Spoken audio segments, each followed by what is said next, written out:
host with the most, TheChronicToast, and welcome back to BattleTech, which is currently in a loading screen. Hey, Koble. Hey, Zero. How's it going? Hope your day here before Turkey Day is going well. Apologize for the little bit of a late start. Still trying to get Streamlabs OBS to do what I want it to do, and was trying to get a whitelist working out for certain words, and that didn't quite happen. So we'll see how the day goes.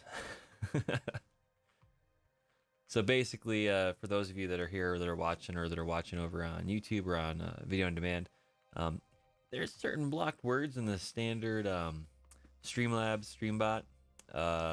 You know, but basically, if you say the words that contain things like assault, assume, assassin, analogy, assertive, assign, you're gonna get your text deleted. So hopefully I can get that squared away here before the stream on Friday after Turkey Day when we're all super sleepy.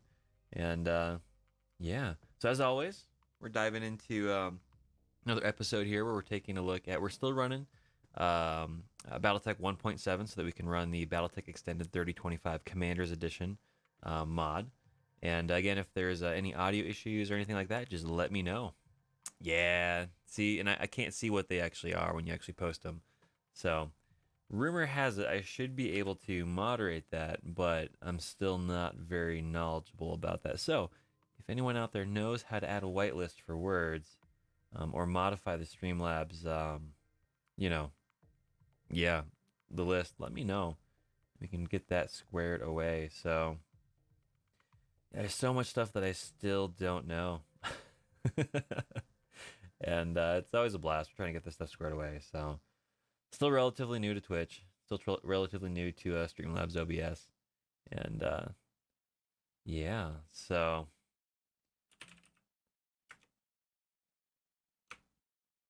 yep, you got it, man. Alrighty, so here we are, the Burnt Toast Brigade. We are still hanging out in Bushmill. Went through and got a lot of stuff refitted, worked back up. For those of you that remember, an episode or two ago, we lost our Vulcan, which was the 40-ton mech we had, the only medium. But we did manage to pick up a secondary fire starter, which is good. We still are in desperate need of small lasers, and so as a result, one of our fire starters here now has 2 flamers so that we can continue with our melee locust, of all things, with 3 MGs, which surprisingly worked pretty good. So we still have a couple extra days here for the Urban Mech and the Stinger, but we do have one mission here, if I recall correctly, that we can actually take. But we'll take a look here at the... Yeah, that'd be awesome, man. I'll try to remember that as well. Yes, right now here for the pilots we've got Diorama Llama, Don Zappo, Flamejet, Flavolicious, Ruvian, Rosa Oni, Soviet Rambo, myself as Toast, and Tug Bobo.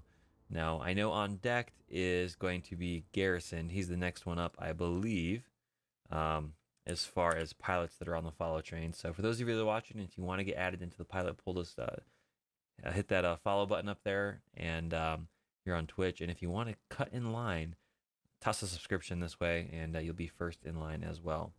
All right, so let's go take a look at the missions that are here. We are still playing a pirate campaign, and so what that means is we're not taking any missions against the pirates. We're going to try our best to take all the missions the pirates give us, and basically what that means is, for the most part, at the end of this, we're going to have a lot of angry factions.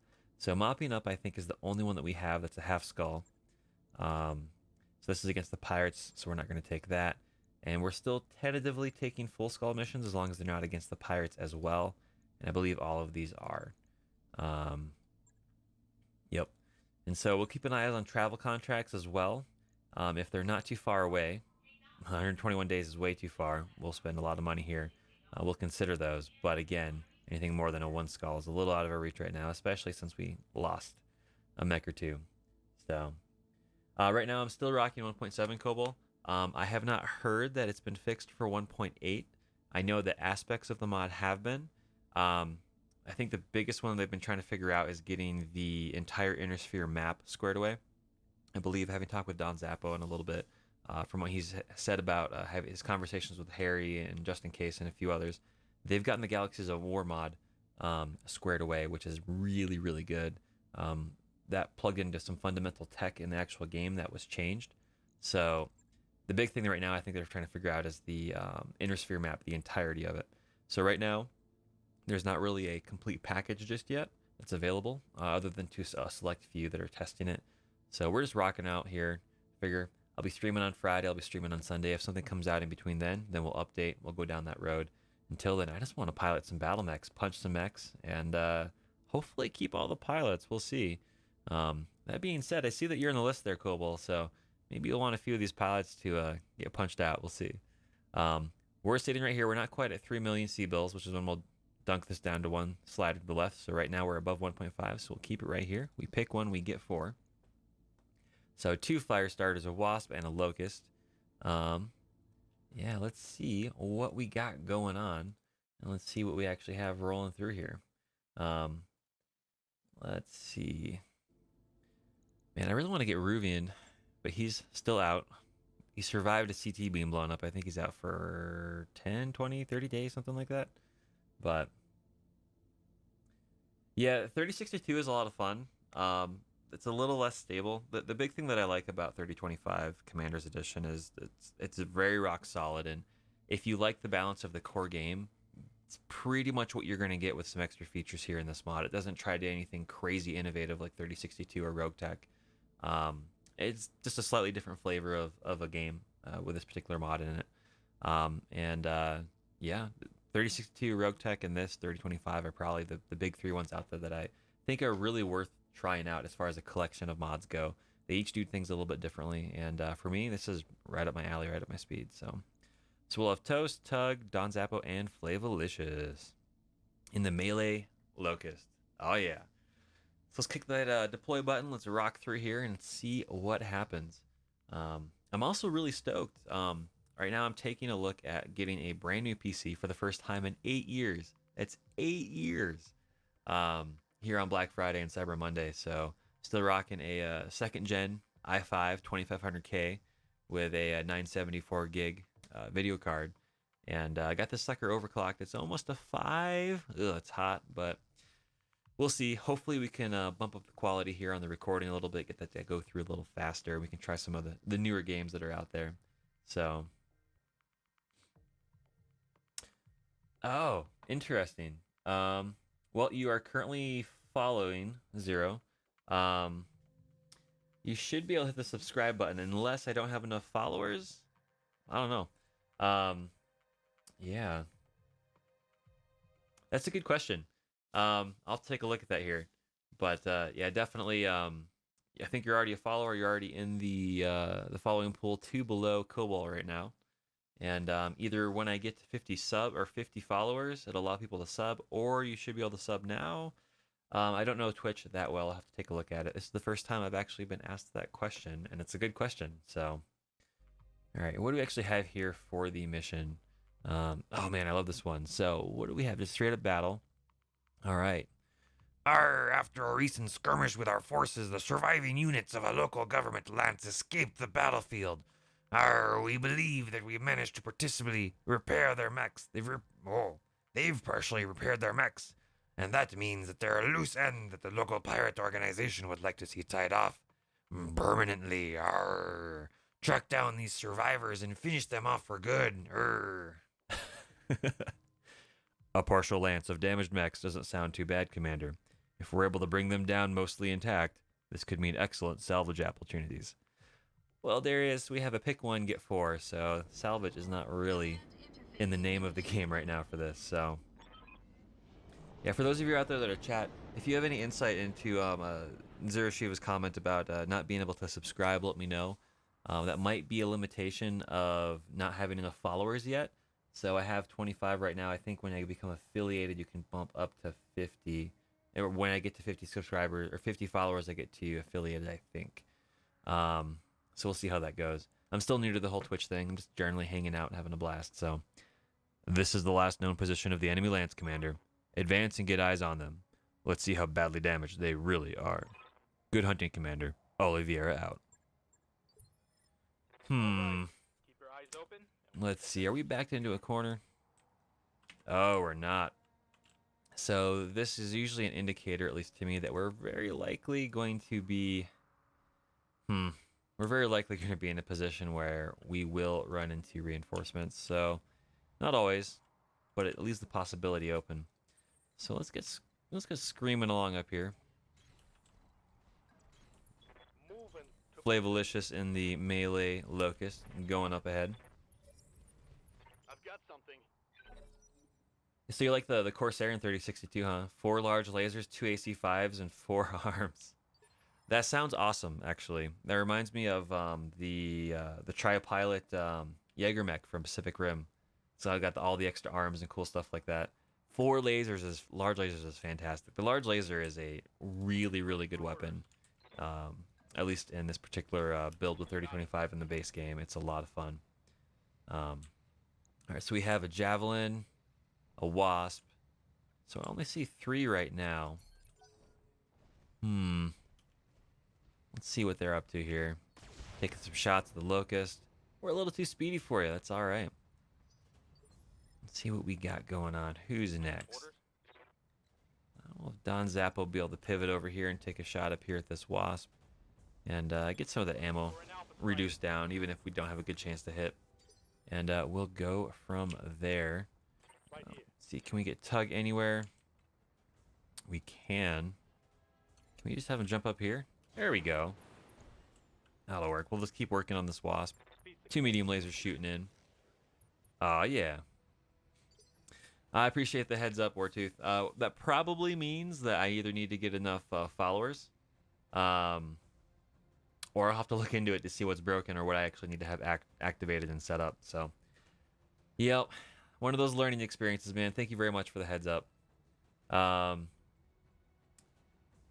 Yeah, so right now I'm taking a look at picking up an i9900K. More or less, it's the top of the... It's going to be near the pinnacle of the particular generation of i-series processors. And the hope is that I can get one of those for about 400, and then I can pick up a MSI...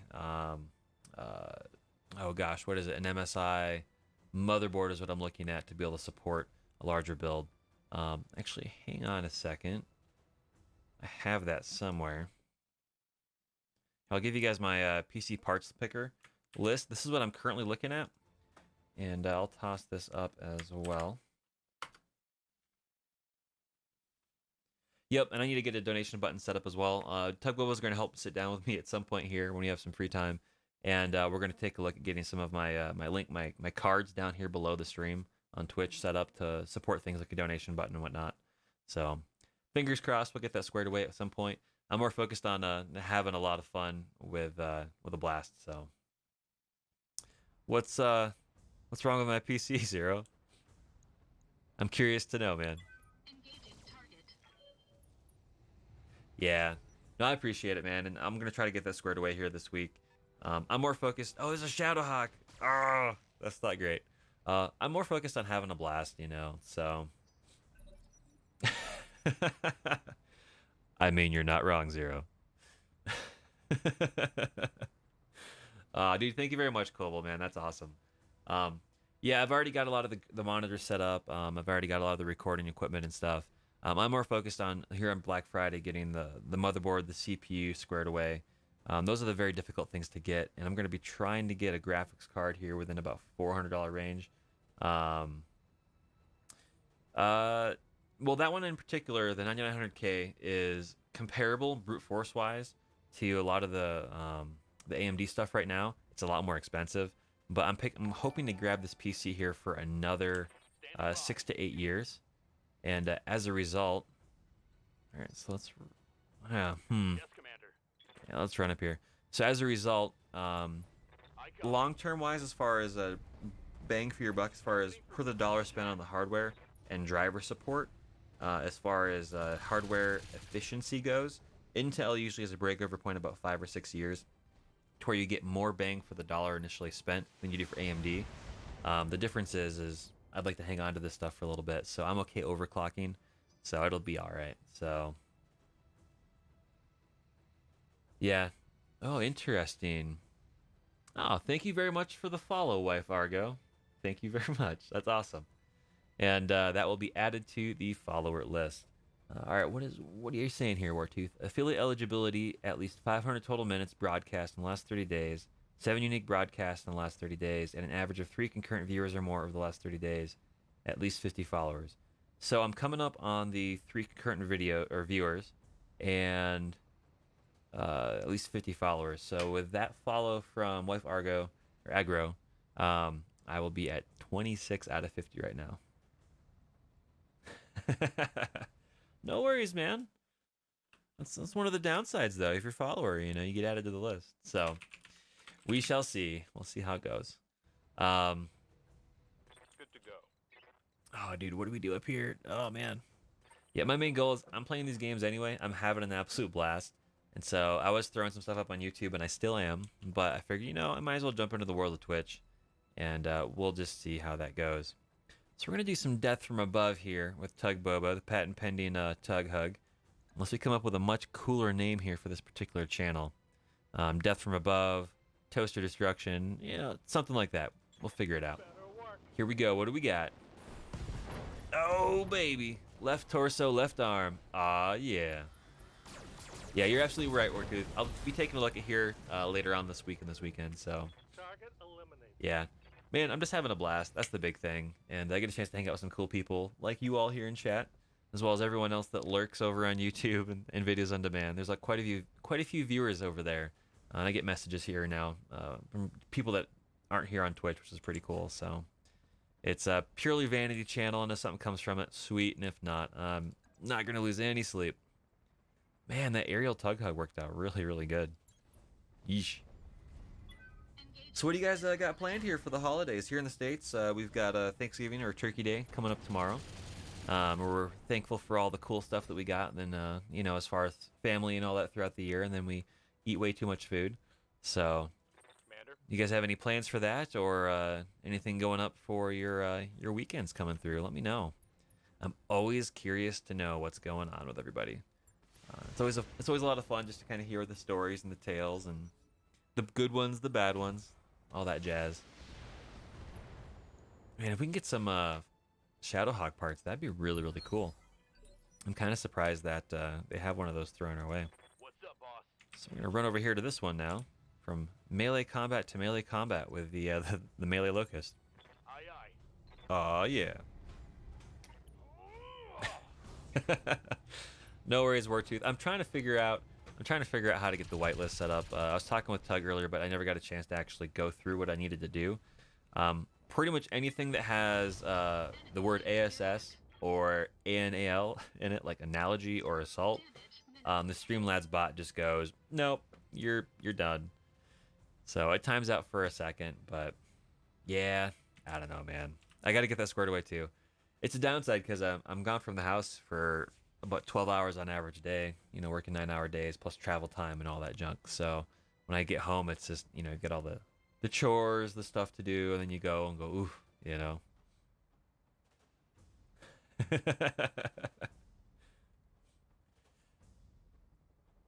Yeah, I hear you, man. I hear you.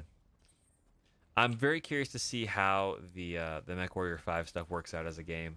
It looks really good from what I've been able to see from Channel Doyle and Garrison and HBFT and everything that they've been doing. I'm very, very, very curious to see ultimately what comes out of that, because it seems like the core of it is good, but I'm interested in the story aspect. So if that's good and has replayability, yeah, man, I'm all about that. If it doesn't, though, we'll see. Maybe something that we pick up a little bit later on. It's true, man. I've got so many games in the queue right now that I'm gonna wait to see how that rolls. I'm not trying to chase likes on that particular game on YouTube or Twitch. Connection. I like to be able to dive into it for a good long stretch when I get the chance. So, Receiving you. all right. So where are we going with this? Oh, we'll come over here.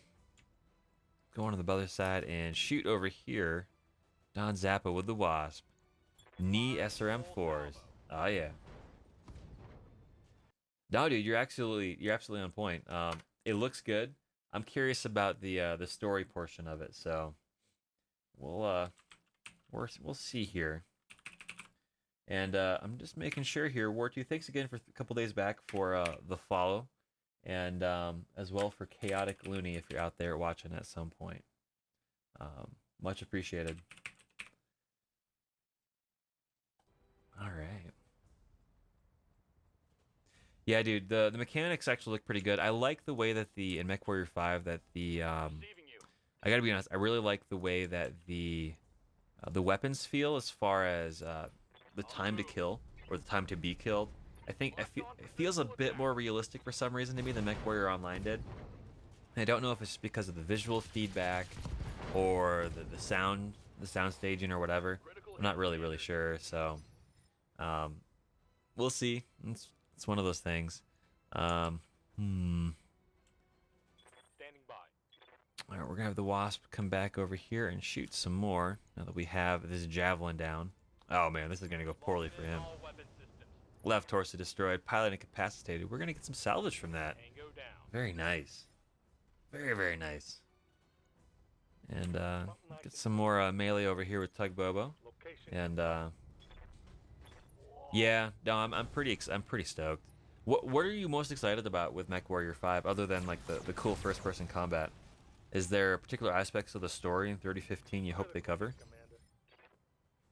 Yeah, dude, I'd be very excited.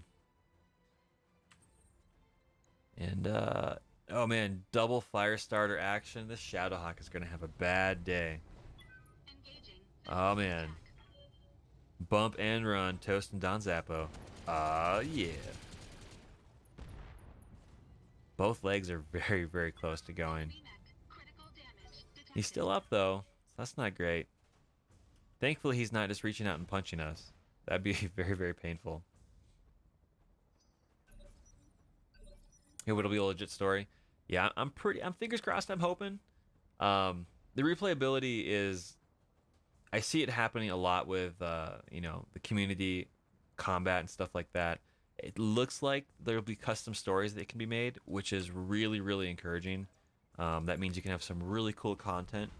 I don't know. I mean, I'm curious what the management side of things too are going to be. That's always interesting. It's an aspect here of like BattleTech by HBS that I didn't expect to like as much as I do. Trying to keep an actual merc company up and running, you know. So yeah, dude, just being able to actually have your friends tag along is huge. I was watching Mellow7 last night go through, and he did an all Banshee list, and it went about as terribly as you'd expected, but better at the same time. It's a bummer they don't have melee in the game, but at the same time, none of the MechWarrior 1 through 5 so far have ever had melee, so I'm not too surprised, and it's not a big deal breaker at all. So yeah, I started with MechWarrior 2 on the console, of all things. That was a lot of fun. Didn't get very far, but we'll see. Good to go. Let's see. Melee Locust. Aw, yeah. Firing all weapons. Jump jet destroyed.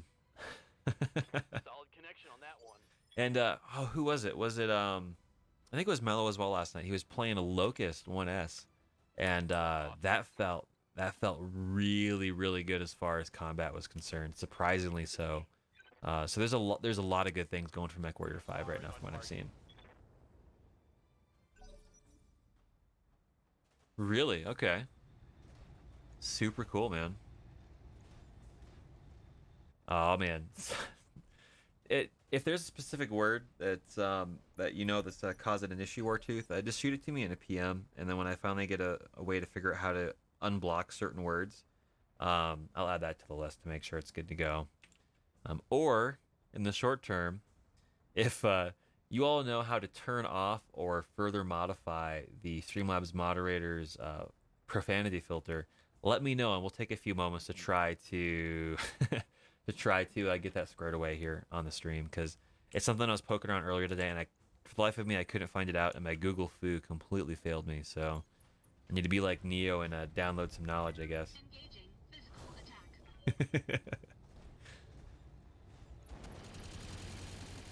Yeah, I mean, in the short term, you can always just throw dollar signs up there. So I've heard the one for Nintendo is actually surprisingly good for what it actually has in it. I have not played it as well. The first major console I got was a handheld black and white Game Boy, and then after that it was a Game Boy Color, followed by an original Xbox. So I played on Super Nintendo and stuff, but I never had a chance to dive too deep into that world, unfortunately. Lived in the middle of nowhere, family didn't have a lot of cash, so got a chance to play with a lot of talking trucks on the sand pits and all that instead. So okay, that's pretty cool. Um, oh, what was the other one that I always wanted to play was Front Mission for the original Xbox. That was crazy. Not quite the same gameplay, obviously, as a lot of other stuff here, but yeah, there was a DOS one that I remember, similar to MechWarrior 2, but it was an off-brand. It was not made by the same people. I'm trying to figure out what that actually was, but ooh, so we get some Shadowhawk parts, which I would really, really like. That being said, we theoretically have a chance to get a Javelin instead. So I think I'm going to grab Javelin parts because that's going to be something we can use a little bit sooner, potentially. And we'll see. We'll see what we get. We got 2 more, so we're only 2 shy.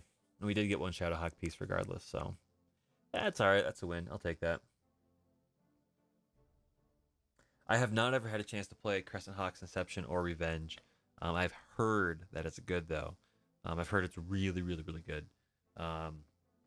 Again, it's one of those things where I'll say I'll add it to the list, but the list is about 15,000 miles long.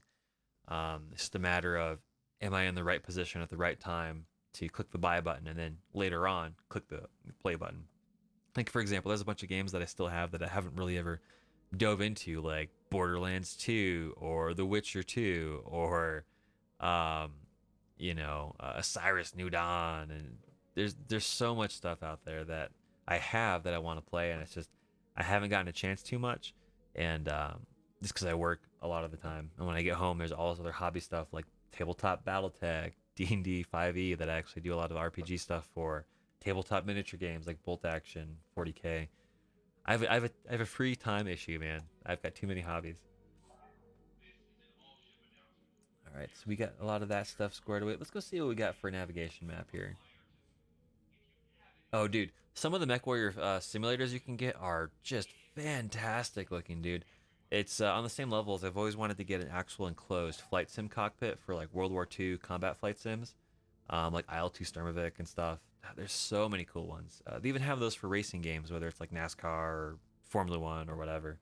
It's a lot of fun. So I think we came from here. Yeah, we already came from Basilano, which is unfortunate because we're not going to go back to it. I'd like to get back to a black market, but we can hold on that. 31 days, a lot of pirate activity. Ooh, that's interesting. There's no more Lyran stuff here, so there's not quite as many missions. Christiania is Arctic world. That would be nice for heat, but we don't really have a huge issue. Lunar environments could be interesting. That's Corfu. 33 days, 90,000. 21 days, 60,000. Or pirate activity, 150k for 31 days, and we're gonna get hit for, all the other stuff. I think we're gonna take this one. We're gonna go up to the Arctic world up here, and we're gonna get some more missions in. 60,000, 21 days. We might not hit our particular thing just yet, or for more cash. Ugh. What do you all think out there? Wartooth, Cobalt, anyone else? Should we spend the extra 150k to go the 31 days over to Bilma so we can get some pirate presents as well as hopefully little missions for them on a Martian world? We want to go to the 60,000, 21 days up here to Christiania, which is an Arctic world, but it does not have a pirate position. Let me know below, and we'll probably go down that road. I'm not super interested in Corfu. It's a wash either way. Go with the pirate one? Okay. And let's see here. How's the audio coming through? Is that coming through okay for you? And yeah, MechWarrior 2 and 4 is a lot of cool plugin options. Awesome. All right, well, here we all go. We're going to go over to Bilma. Bilma was settled during the Star League era at some point after the end of the Reunification War, but died out during the fighting in the Succession Wars. Oh, man. Well, let's go kick this off. Let's go travel. We get the 150K travel costs. We're going to get hit by our financial report. We might be close to still being above 1.5 million C-bills when we get there. We'll see what's in the store. That might drop us down below, so. Network orders complete, boss. Oh, hey, we got repaired power conduits fixed. Ooh. What else do we actually want to put here? That could be super interesting. Yeah. Yeah, force feedback would be really, really cool for that. Recreation. Upgraded lounge. That's really expensive. Ugh. Mech bays, also expensive, but could be useful. That's expensive. That's expensive. I expect these are all going to be, yeah, expensive. So we'll hang off on the, what are the training modules? Hey, here we go. We can buy this. Mech warriors gain 20 experience each day, which is going to be good because we're on slow experience gain. Nice. A set of network battle pods allow mech warriors to compete against one another in simulated mech battles. Speaking of simulators, here we go. So, all right, we're going to get these on order. We're going to get that included and built up and fixed, and we're going to continue to rock. Got the urban mech coming up. Oh, baby, here we go. Something for Diorama Llama. Rounding a corner on an unused corridor, you nearly trip over Diorama Llama, the drama llama. The mech warrior sits in a heap on the floor, nose deep in a dog-eared, honest-to-goodness paper book. She looks up. Oh, Commander, am I in your way? I needed to get out of the barracks. There's just no good place for me to read. You gesture at the book. She hands it over. While you idly flip its pages, Diorama Llama asks, I heard there's a disrepaired library here in the Argio. Think we can get that online? Well, the answer is yes, but not for a while. Order Diorama Llama to find another place to read? Nah, man, she's fine. Or ask about the history book she's reading. Yeah, let's do that. Learn anything useful in here, you ask? I've been studying Kerensky's strategies during the liberation of Terra, Diorama Llama says. You nod. That was a real meat grinder, but recall the guidelines about keeping the supply lines open. Best move along, mech warrior. Cool. She's probably fine where she was, man. Gain 50 experience. That's huge. Huge! Exclamation point, exclamation point. Huge. Ah, that's awesome. We're gonna have the stinger done here in a couple days. Sweet. Oh, man, we're a pirate company, but reading books is okay with me, man. Pirate literature, even better. Got all the work orders completed. Oh, yeah. Let's see what we got here. And before we actually bail on this, I need to check to make sure. I have a sneaking suspicion we had to refit and we were waiting for something before we added more stuff in. But I'm just going to check that real quick. Nope, we're good to go. So continue to move that play forward button. Oh, yeah. I don't think the bathrooms are repaired yet, honestly, Wartooth. With the way that the state that our Argo is in, I'm just glad that it hasn't snapped in half Battlestar Galactica style when it tries to thrust anywhere at the very end of the series. Spoiler alert, by the way. Sweet, we got the training module done. Let's just go check. I don't think there's anything else in our price range that's going to work well for what we need to do. 270. 270. This will be probably what we touch base on first, but ugh. All this stuff is just way too expensive, man. Way too expensive. So we'll just continue on with this for now. One of these days we'll fix some more stuff. Oh, 2.5 million C-bills. Yeah, I'm trying to get on their good side. We paid the $500,000 black market access fee just because I wasn't willing to wait to get my rep up with them. And it worked out really good, so... Man, here's Diorama Llama again. Ooh, and there's Soviet Rambo. Soviet, what did you do? Ugh. Diorama Llama stomps into your quarters, dragging Soviet Rambo behind her. Soviet Rambo mistook my bunk for a latrine. Again. Diorama Llama wrinkles her nose. Third time this month. They stumble forward. I can't explain, they slur. Oh, man, are they both drunk? Oh, man. Oh, maybe it's just Soviet Rambo. Their breath stinks like gasoline fumes and paint thinner, making your eyes water. It's not even noon. Diorama Llama narrows her eyes at them. They're having a good time, and then there's this. They'd get us all killed if they deployed in this state, Commander. Ugh. Golly gee whiz. take Soviet Rambo's side for one-on-one, publicly dress down Soviet Rambo, order the Mech Warriors to work this out like adults. Man, that sucks. I don't want someone pissing in my my bunk. That sucks. Eey. Dude, so in my main campaign that I've played through that I've still got from the vanilla game, I'm sitting at almost 500 weeks. It's like 8 years in game or something like that. Brutal, man. Brutal. Ugh.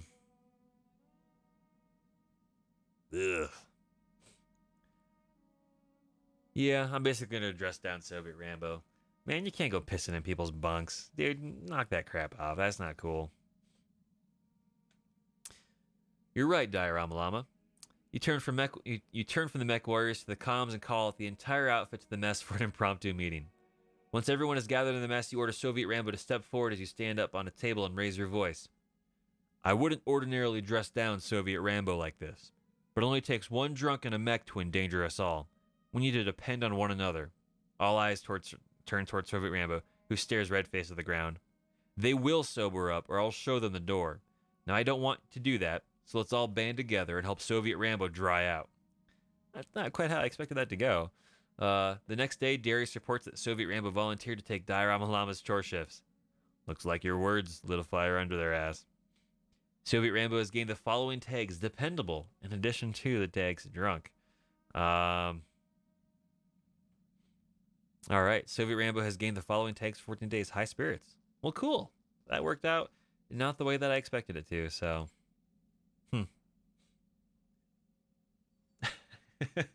Wartooth. Oh, man. I apologize, man. Yeah, if you guys, again, if you know if there's a way to turn off that filter. Piss? All right. I will add that to the list of words that I need to add. Yeah, that's way more aggressive than I expected, so that's a bummer. Yeah, if you guys are aware of a way to modify that or whatever, we can do that here on the stream.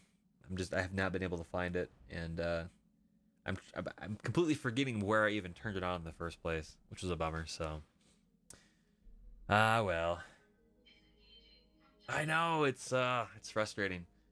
I should have spent some time last night looking at it, but I waited till this morning, and then this just wasn't enough time. So, it is what it is. Oh, there we go. There's the operating expenses. Ugh. Gross. Oh, and I can't change the way that it works down. Okay. I can't modify. Oh, there we go. Modify the morale. We'll still be here. That's way too much. Shoot. Tech will actually go down. That's unfortunate. But we'll still be within the normal range. But we're really close, though. We're up with the thing, though. Shoot. I'll leave it as normal for now. We'll play with that later if we need to. Yeah, we'll see. I'm hoping that we can bump over this. If not, next time we'll bump it down a little bit. And more so, not super stoked about the tech hits because I have a feeling we're going to need that to repair stuff. Hey, Bunny, how's it going, man? Get hopped on, son. Yeah. Dude, how's it going? How's your afternoon going? You excited for streaming later on tonight? We're just going through here, trying not to be broke, and hey, Biscoff Bros. Yeah, man. And Wartooth is doing a real good job of testing out the Streamlabs default filter, which we've assumed already has things like assault and analogy and piss that you can't say. So, speaking of which, if you know how to modify the whitelist in Streamlabs OBS or how to turn it off, dude, let me know because I would love to dive into this to get that squared away. I was trying to work with Tug earlier, but our schedules haven't lined up for us to actually go through that. So we're finally here. We're at Bilma up in Cretan space. Let's go to the store and see what we got. Yeah, basically modifying the profanity filter to allow certain words. Because I'd like to be able to have assault and assassin and analogy. Not have everyone get blocked and list deleted. So, yep, that's what happens. It was a good idea, but now I can't remember how to turn it off or how to modify it. So, we'll get that squared away at some point. But if you know how to mess with that, let me know. Otherwise, I'm not going to lose sleep over it. But it is something that I'd like to get squared away at some point. So, by golly gee whiz, folks, they have a single small laser. We need that. We're going to buy that like crazy right now. Not much else going in here, unfortunately. How many of these flamers do we have? We have 3 more. I'll buy another one just in case. New weapon systems available. For moderation. I know small lasers. I've been having such a difficulty trying to find them. That's a good question, Wartooth. I have no idea how to do that. I have no clue at all. It's one of those things where it's like, yeah, I should probably learn how to put like notifications up when people do stuff, and then I dive into it and look into it and figure it out. So you're saying that it should be a setting under moderation, huh? Go to Twitch settings. Is that within Streamlabs or is that within Twitch itself? Because whichever one it is, I'll go into that and actually figure it out. Go over here to the barracks in Twitch itself. Okay. It's going to get a little quiet real quick. We'll dive into this and we shall see. James Bond theme music right here. Let's see. See if I can't set up an infinite loop and crash the system. Hopefully there won't be too many pieces here that are dropped. All right, so clicking on my icon, going into settings. Oh, dude, thank you very much. I've been completely messing over and over with the settings that I've got. I keep getting feedback from viewers over on YouTube. And, yep, no worries, man. And, yeah, man, I'm actually rocking a BEX3025 mic preamp and processor, plugging that into a Focusrite. So, previously it was very muddy, and so I was hoping to try to get this squared away. So, okay, I'm in Twitch. I'm in settings. Let me look back up here. Moderation is the word I'm looking for. Moderation. I am not seeing moderation. See profile, Twitch Prime, notifications, connections, recommendations. Unless it's under another tab somewhere.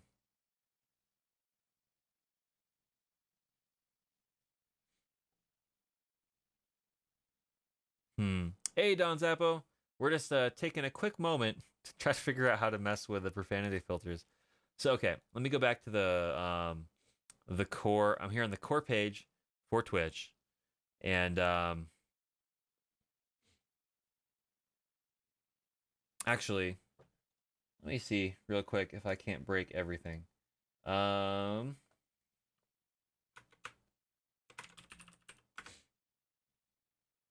Yep, that's not gonna work. Okay. So I'm here. I'm on the main page. Sorry, not settings. Okay, so I'm here on the main page. I look down to the bottom. I see search to add friends. I see the friends list, show more. Top left, we've got the Twitch icon, discover, following, browse, and the dots. The top right, I have my logo, get bits, alerts, and the bottom right, I have the chat.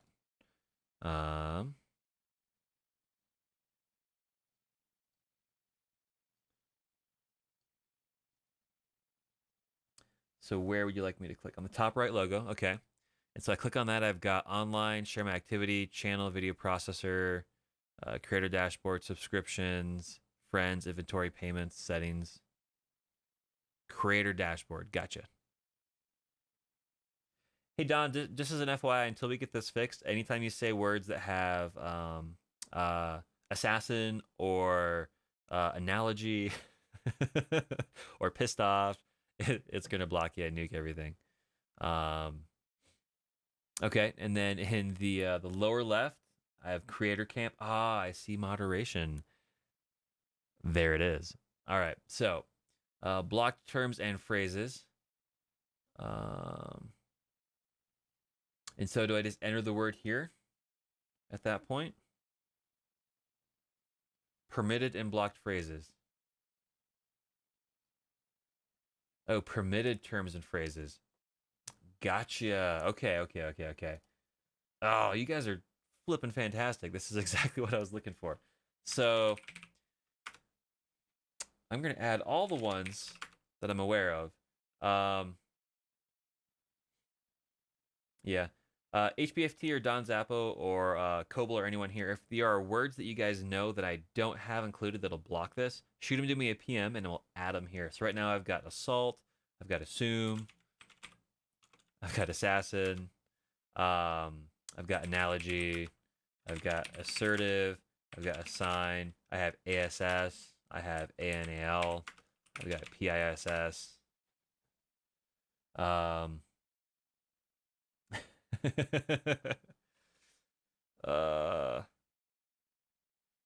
Let me know. We'll keep this up for now, and if we run across anything, let me know. And use the Twitch ones. Is there an easy way to do that, I guess, is the question. Because I don't remember how I turned on or off the moderation within Streamlabs. So right now, automod rule sets automatically hold risky messages for moderators to review is currently what it's set up.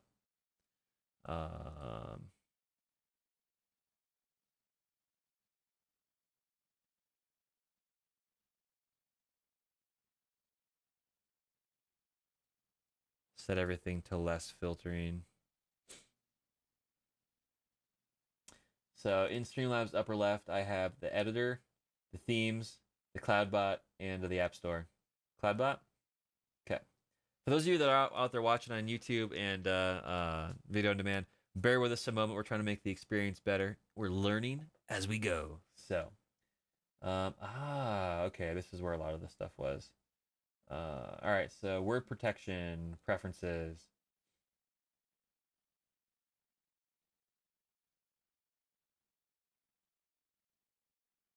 Hey, Don, let me know what that word would be.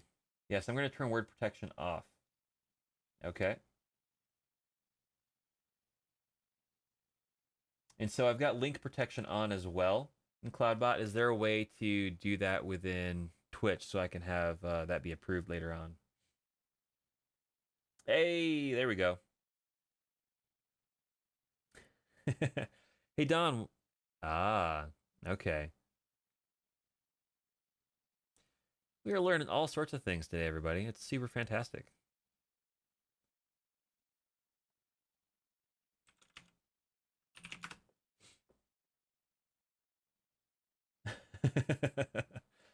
Nice. As far as preventing links being posted, do you guys remember how to do that? So I've got that currently protected via Streamlabs, but it just puts ... It doesn't actually show anything. Is there a way to do that within Twitch? And we'll dive back in to the train wreck that is my Mech Warrior career right now in BattleTech. Let's see. Block hyperlinks. Derp. There it is. It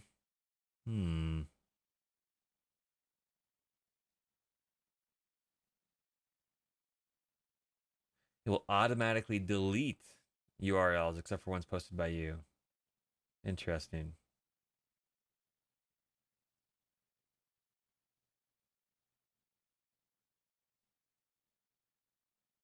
If you have it block hyperlinks, does it give a notice saying, hey, so-and-so blocked or try to put a hyperlink up?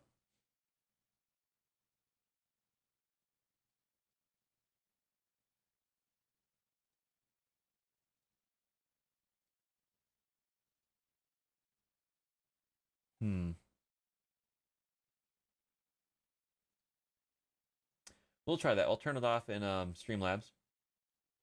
We'll go back to what we were working on here.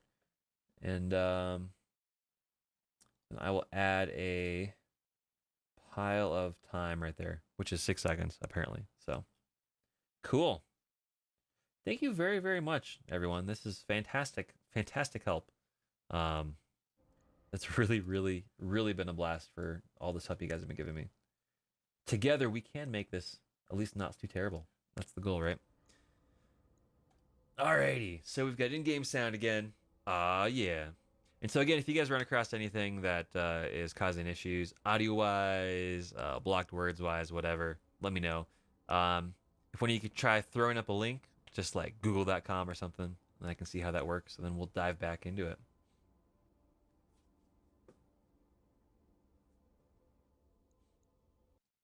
Oh, hey Don, while we're here, man, Yes, Commander. just so you know, you're in the game now. You made it in. We actually had enough pilots get killed off.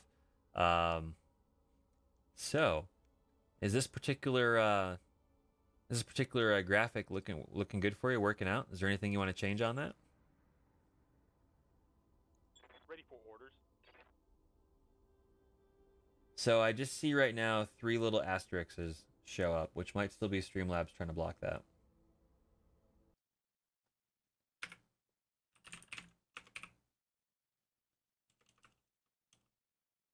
Um,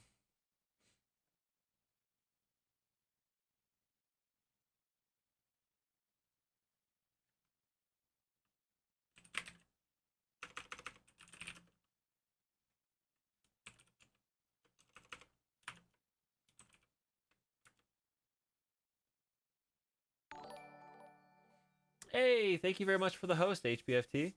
That's very fantastic, man. Awesome. Thank you very, very much. Thank you so much. If you want to change this graphic here, Don Zappa, let me know, man. Give you a mustache, give you a mohawk, change your name to Voice 19 if that's what you really want. Give you some cool tattoos. Just let me know, and we'll get that squared away, man. So many cool things. So many cool things that I'm diving into. It's crazy. I got the day off here before Thanksgiving, so I figured I'd hop on and do some crazy pile of stream till like 6, 7, 8 o'clock whenever there's some other stuff going on, and we can go raid someone cool. Like possibly Bunny. You never know. So. Alright, man. Alright.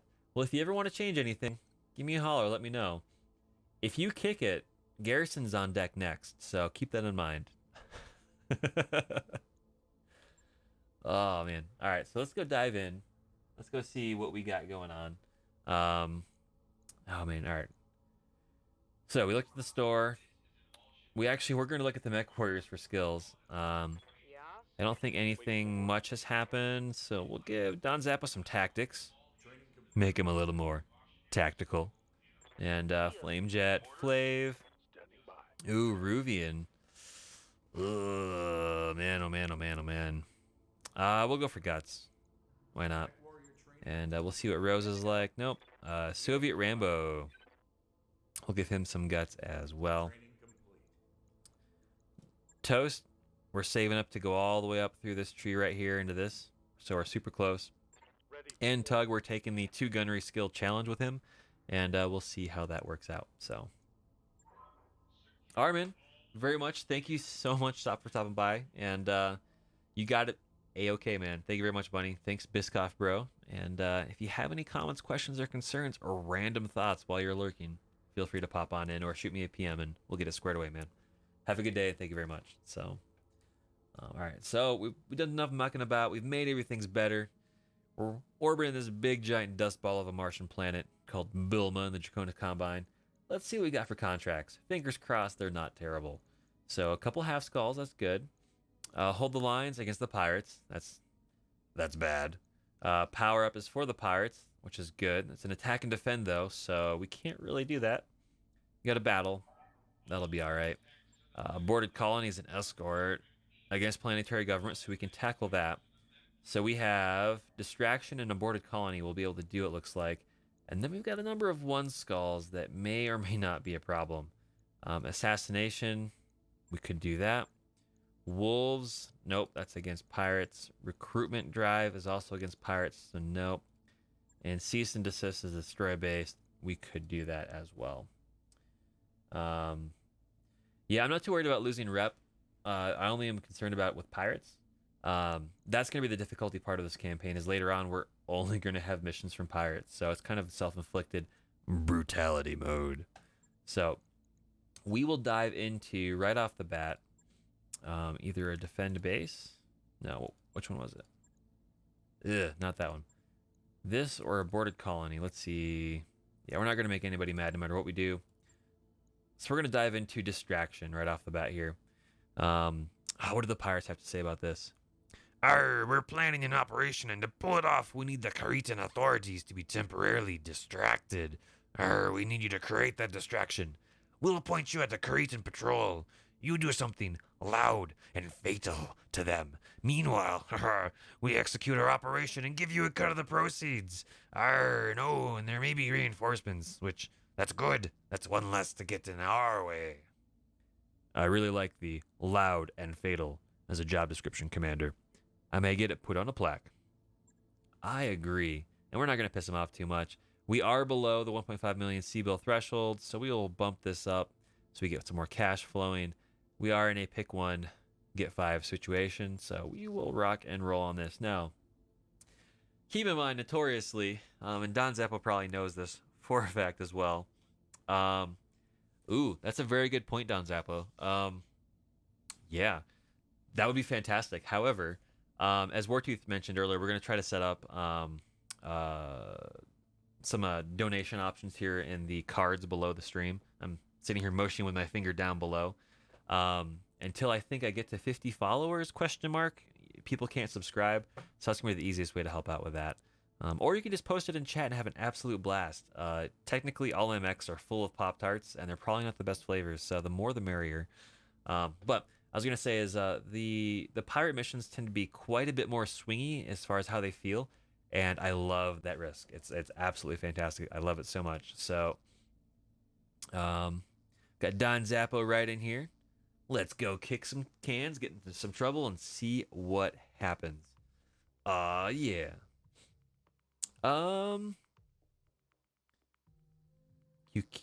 In this campaign, can't you get faction stores? You can get faction stores, I believe. Don, this is actually, I'm still rolling 1.7 BattleTech, and I'm still rocking the BattleTech Extended 3025 Commander's Edition mod for that. So Wartooth, it looks like the link is not showing. Let me see here. Does anyone recall what the command is to permit links? That's what I'm currently working on right now. I'm not seeing what that actually is.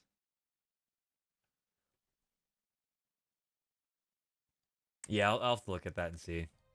So we'll begin the mission here. Yep, I'll definitely do that. If you guys remember what the actual command is to permit links, let me know. I'm trying to figure out what that actually is right now. So, this is the place. Time to start the party, Commander. Our target should be somewhere in this vicinity. Let's hit them hard and get them all looking in our direction, baby. Oh, and remember, there will likely be Reinforcements. Arr. Commander.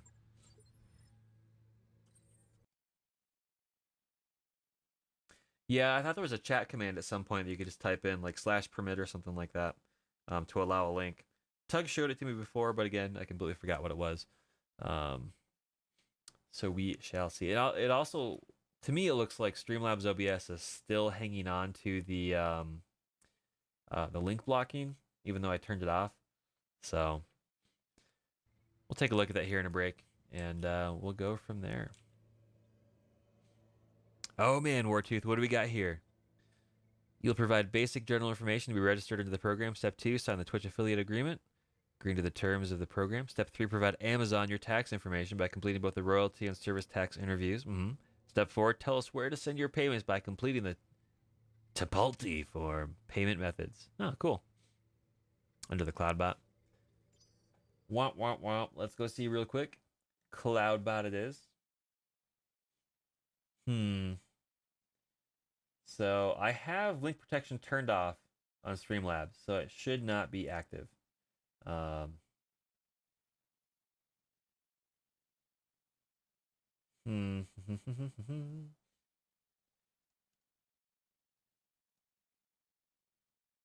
Unless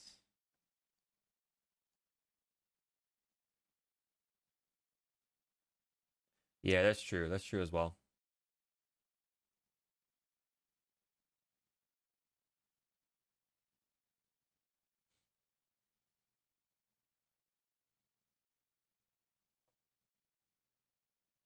Well, we'll try to mess with some stuff.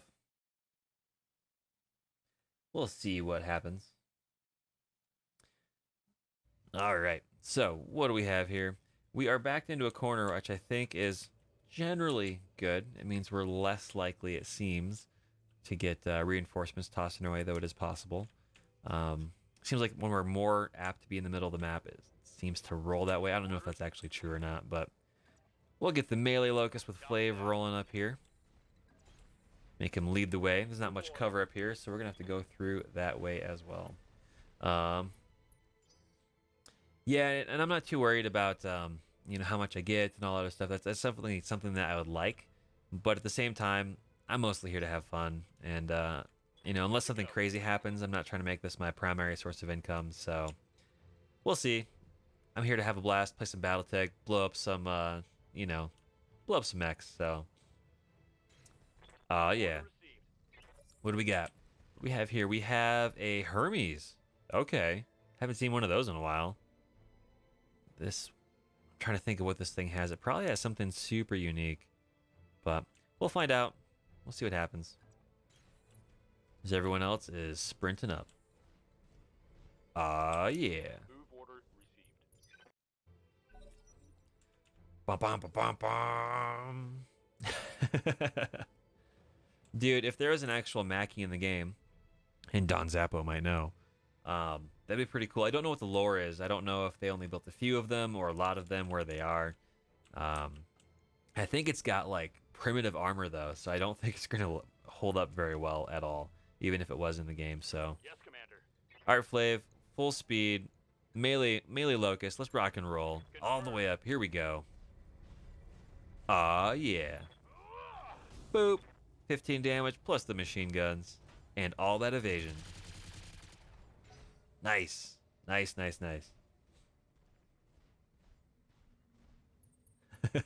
It's got a lot of stuff on it. I mean, it's a 100-ton mech, right? So that being said, it's like a World War I tank. It's huge, but it's not necessarily that effective. Receiving you. So we have Don Zappo roll up here. Coordinates received. I think we might only be up against a single mech. That's cool.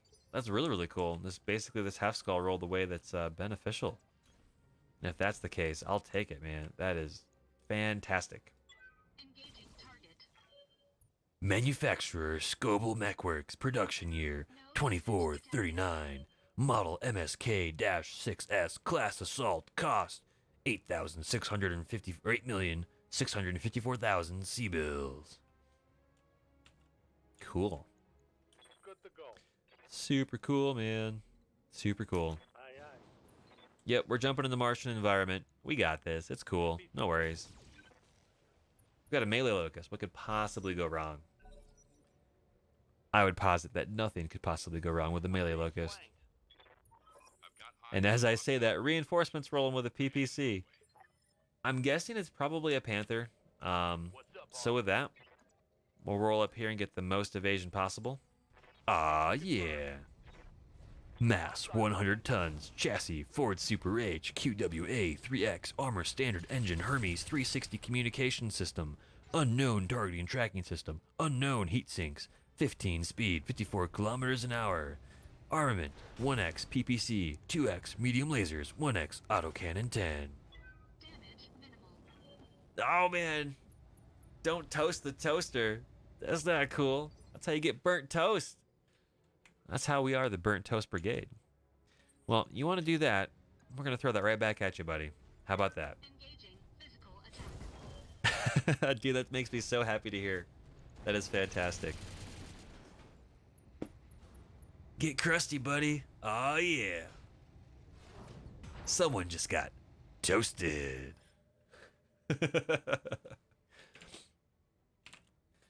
Yeah, my guess is they probably had at least 1,000, but I don't know. I don't know the super early lore that well. So, man, I'm not even paying attention. Like, I was like, where did this Hermes come from? But this is the one that we actually ran into. Ooh. Oh man, burnt to a crisp. Ugh. Yeah, no, I know the the Mackie and a few other very early mechs, they are considered to have primitive armor in the tabletop, which is compared to what you normally have like in this era. And so as a result, there's a lot of stuff that it just goes right through it. It's not that great. So we're above 50% on our resolve. That is fan-freaking-tastic, man. Oh, man. So let's get Flav screaming on ahead up here. So straight into the face of danger. Let's move. What do we have? It is a Panther 9R. Nice. I could use some of those parts, and hopefully we don't get shot, because that'll hurt a lot. So we're going to have Don Zappa come up here with his little wasp and the medium laser Copy that. and SRM4s. Yeah, this thing is full armor, too, at that. Ooh. Incredibly, some Mackies survived for almost 7 centuries, with some even remaining operational. One of them, and the last known operative in 3042, was in the Covington Mech Museum on Atreus. Yeah. Dude, I would love to see something like that. Hey, Don Zappo, do you think we might run into one of those? That would be really cool, man. Just let me know. Something I can do. I would pilot it. I'll pilot all the crap out there. I like an underdog story. It's a lot of fun. Well, we can't get line of sight, so we're just gonna run. Yeah. Tug Bobo going turbo. And we can't really do anything up here, so we're gonna run with Toast as well. Full throttle. Here comes the Panther. He wants to go tangle, get into a fist-punching fight with our Locust. Or the Wasp, actually. That just means the Locust is gonna go up, run up, and melee away. Here we go. And this thing is so quick. I love this thing for melee. This is just hilarious. Aye, aye. Meow, meow, meow, meow. Targeting for physical attack. Yes. Nice, nice. Yeah, I mean, for example, the Banshee's kind of in that same category, right? Like the early variants, there's still a lot of them out there, but they use them as training mechs because they're not really that suited for combat. Like they're really, really not. And so as a result, you still have pirates and stuff like that getting their hands on older variants of the Banshee, especially the 3C, I think it is. The E and the M are the newer variants, I think. And like if I ever get added in as a pilot, that's going to be in the backstory here. Is I actually, my character Toast modified a Banshee with a lot of small lasers and just would roll up and just punch stuff to pieces, targeting light and medium mechs. And that being said, as a character, Toast also has a lot of mechs shot out from underneath of him. Hence, Chronic Toast. It's a chronic situation, Just full speed, full bore, full tilt, reckless, naive, all those tags, all those characteristics, just melee focused, rock and roll, see what happens, right? So we're going to jump up here. We're going to go try to do some death from above here on top of this Panther. Why not? Let's live a little. Let's have a little bit of fun. Here we go. Aerial tug hug. Yeah. He missed. But now all the small lasers. Disco light show.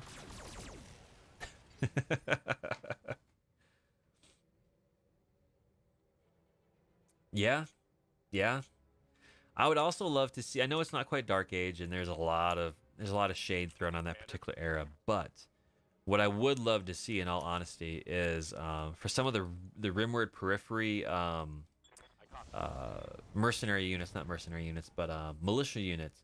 I would love to see some light 15 and 20 ton industrial mechs that actually have weapons attached to them, because they did do that in the Periphery.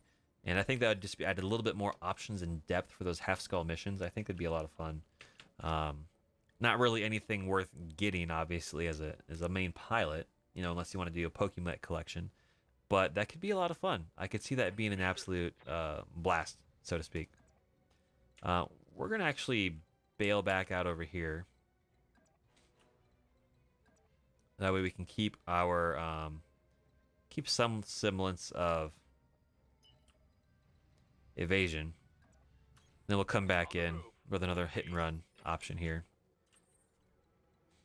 All right, Toast, get in there, man. He's knocked down. Go get him. Yeah. Engaging physical attack. Oh, left arm, left torso. He's stressed. This could be it. There goes another one. Popcorn machine. Enemy mech. Yeah, he bailed out. punching out. I can't handle it. Ah. See, well, I hope that distraction was sufficient for our friend's purpose. I think so. We came out ahead on this, man. This was basically a practice run.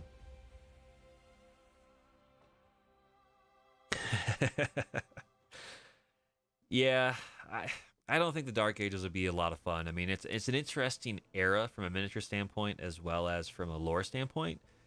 But I would just like to see a few of the industrial or agromechs that have been upgunned for just militia purposes, because it did happen. It'd be an interesting, unique little way to kind of flesh that out a little bit. You know, it is what it is, right? Think aliens, right? With the industrial mech, and she throws the alien out the airlock. You know, stuff like that. It's those little tiny toss away things. Just they add depth to the game, at least in my opinion. But I'm also more focused on punching things and taking terrible mechs, so maybe that says something as well. Ooh, okay.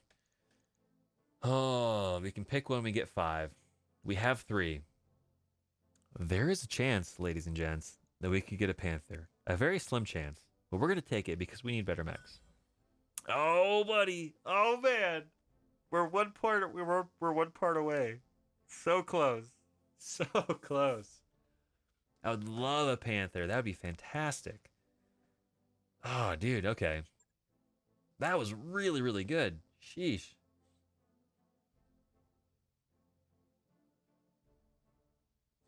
Yeah, I think it really, really does too.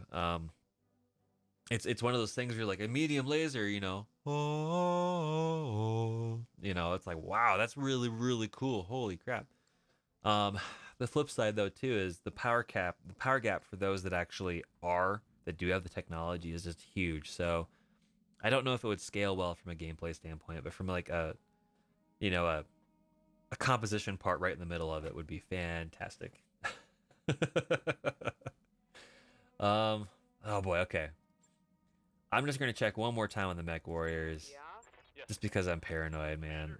I'm really excited. We are one part away from a Panther, and we're in Cretan space, so we're gonna see these things a bit more. Almost here. Oh, that's really, really exciting. So let's go back to the contracts. Let's see what we got. LOL. Yeah. Legion of Locusts. Melee mechs for days. Oh, I really want to do the attack and defend, but I know from experience we do not have enough tonnage to make that work. An escort mission, ugh, we're gonna do it, but it's true. I just think we're gonna have to go through the Forced Succession War, Clan Wars. Like, we're gonna get to that point, but there's so much lore they could get to if they wanted to. I think it's really telling as well that Mech Warrior 5 picked 3015 all the way to 3049 as the era, and it seems like there's a lot of interest right now in that Fourth Succession Wars, entry level Clan Wars. Like, there's a lot of interest even in the tabletop community in that right now, and I don't know why. I don't know what's triggered that, but it's intriguing. Like, we're right at that spot right now, so it's very interesting. I like it. You still have access to like Ultra ACs, LB weaponry, and a few things like that. It's just a very rich era where you're having people coming back on the tabletop side of things. Hey, we're just slightly over 1.5. We'll keep it right here. You've got that where you're just coming back slightly from people that were in the tabletop originally or the video games, and they hated it when the clans came in. And then you have the people that got into it when the clans were there as well with the video games. And so it's kind of this Renaissance era where we're all in it together, which is pretty cool. So yeah, it goes to like 3049, I think is what they're talking about, as far as the campaign goes. That's why you see a lot of the variants in there from like a Banshee RS. Like, that didn't happen until like way later. Like, what's going on? So that's what I'm really curious about on the single player. Like, I'm like, is this a lot of missions and slow roll, or is it a few missions and you jump time a lot? Like, I want to know, man. Like, I want to know how in depth it's going to be. So yeah, it could be a really cool expansion to that as well, which would be really, really, really awesome. So we'll see. All right, so we got Flavolicious. We'll pull him out here. What do we have going on? Let's see here. Let's see. Sure. Who do we have for melee? Who's the best melee here? We have Diorama Llama, who's also shooting pretty good. So we're going to throw a Ruvian into the fire starter. We're actually going to pull out the Wasp. We'll pull out the Locust. We'll pull in the Urban Mech. And that's right. We'll pull in the Stinger with a large laser plus. Actually, no. We're gonna keep piloting the Locust. I love this thing. This has been a blast. So, what do we do? We're gonna put Diorama Llama into the Urban Mech. The other fire starter, we kind of have to put her into that because that is another melee monkey. So, we will put Flame Jet into the Locust. Oh yeah. And we'll throw Soviet Rambo into... No, we're going to throw Rosa into the Urban Mech. That way we get access to Sensor Lock if we need it. And we're going to rock and roll. Let's see what happens. I am on normal difficulty right now, Don Zappo. I'm not that great of a Mech Warrior pilot, commander, so to speak.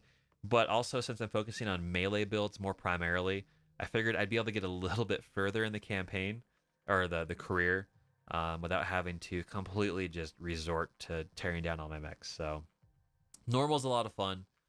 It allows you flexibility to focus in on lighter missions, focus on cash. I'm on 8 parts to build a mech. I'm on stringent, near non-existent salvage everywhere. CT destruction is on. So basically we're taking a lot of cash because we need to buy a lot of stuff. And I love the scarcity in the shops right now. I absolutely love it. I mean, I hate it, but I absolutely love it because it's just so hard. Like, crap, I've been looking for 7 planets for a small laser, and I finally salvaged one. And I'm like, do I salvage it? Or do I go for a part of Panther? Like, that's the decisions that I love right now, especially early game. It's so much fun. I mean, gosh, I've got about 30 hours in so far-ish, and I lost the only medium mech I had, which was a Vulcan. So I'm still rolling the lights. It's a lot of fun. I love it, man. Oh boy, what do we have happen on chat here? So, Ghost Bear melted into a house. Tech might be dumbed down. Yeah, Mech Warrior 5 is going up to 3049, I think. Yep, the campaign does. Hey, Biscoff Bros, indeed, man. Hey, Bunny, did you know that Don Zappo and I went to the same college 10 years apart in the entirety of the U.S.? It's craziness, man. Crazy, crazy small world.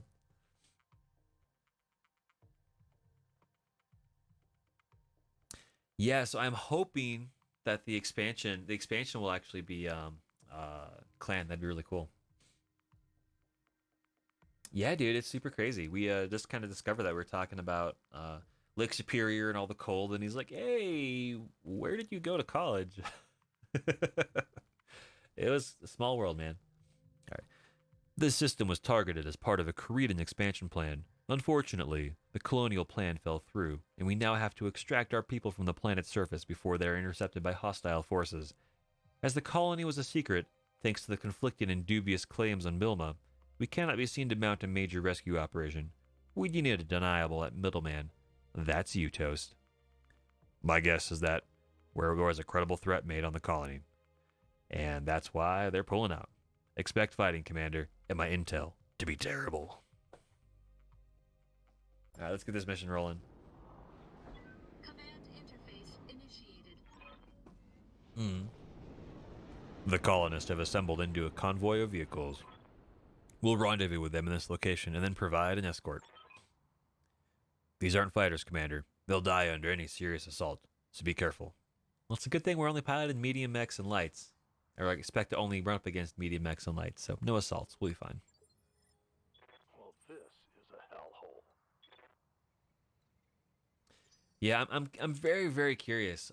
There's a couple different ways they can go for the expansions on Mech Warrior 5, as well as here on BattleTech. It's hard to say what they're going to do. There's a lot of options they can, and I think I'm going to love no matter what it is. So. What now? What now? Full speed flame jet. Location confirmed. And the super slow Irby. Aw, yeah. Yeah, I've been pretty impressed with what I've seen so far of the combat, the visuals, and the mechanics of MechWarrior 5, it looks really good, man. I'm curious what the single player, how deep the story is going to be. What are the mechanics going to look like? That's a big question I'm interested in, right? Yeah, I'm just gonna wait, man.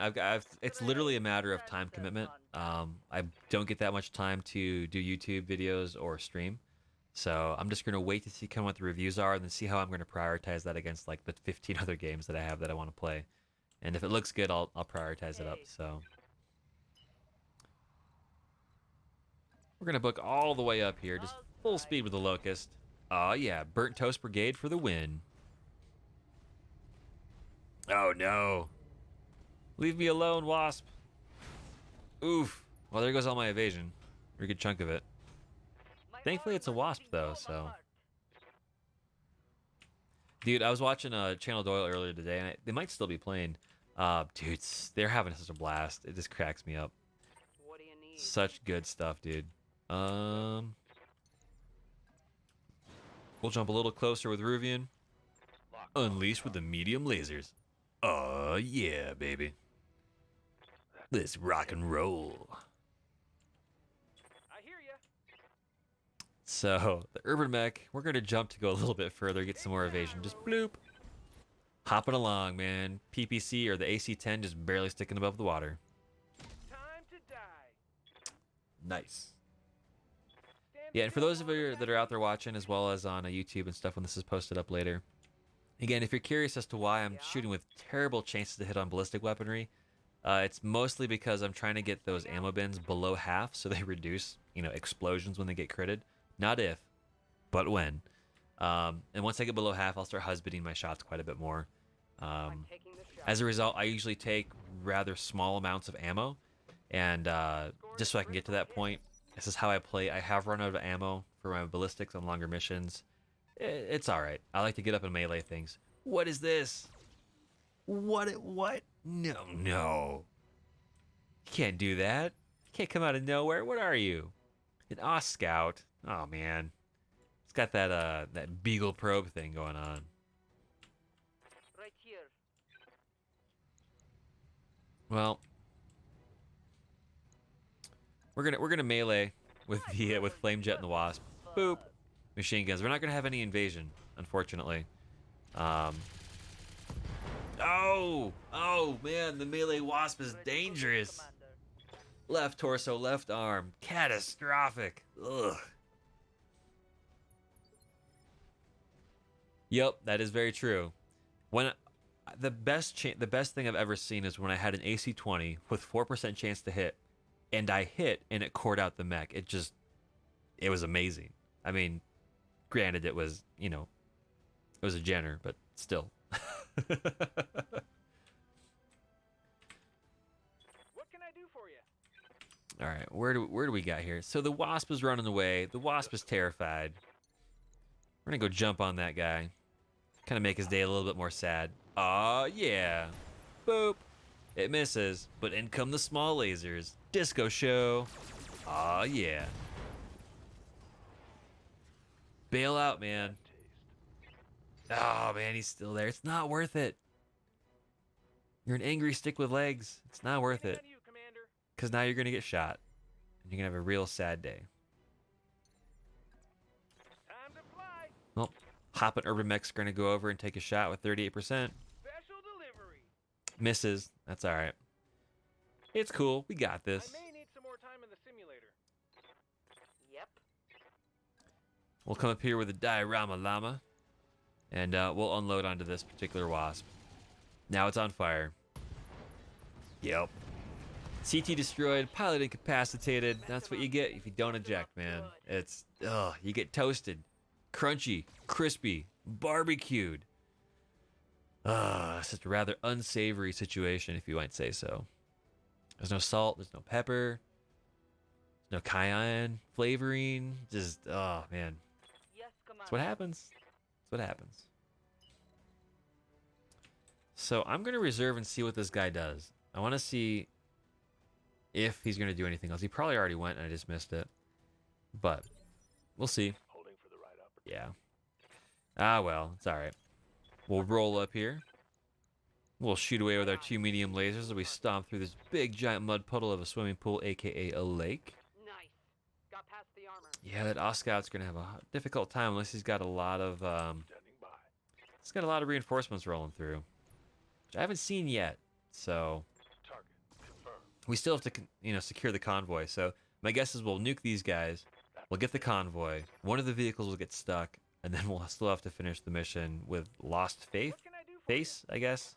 I've run into that a few times, and it's not specific to this mod. It's definitely the vanilla issue in the game that you don't see that often anymore. Oh, nice hit. Nice. There's Flame Jet. Standing by. Let's run up here. Zoom. Meow. Oh, he's coming up closer. But he's not going after the locust. Okay. Well, that's unfortunate for you, man. Yes, Because the Commander. locust is coming after you. Melee locust inbound. Aw, yeah. Missed, but we got 3 machine guns. Oh, 2 jump jets destroyed. Boom. Critical hit, Commander. Not gonna get out of there too much for him.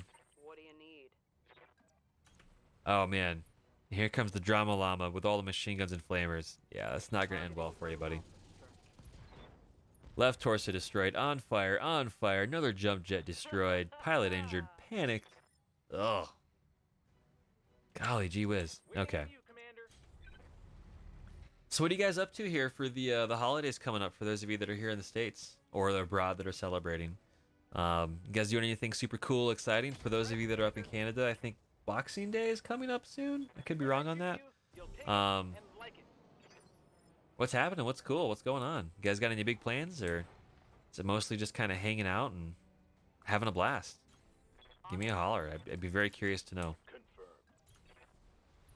Confirmed. On my side of things, we're gonna go over to spend some time with some family tomorrow and eat some food, and then I'll prep later on that evening for some D&D stuff on Saturday, and after that, come back and do some more streaming on Friday, and then Sunday yet again. So I've got the convoy leader on comms, Commander.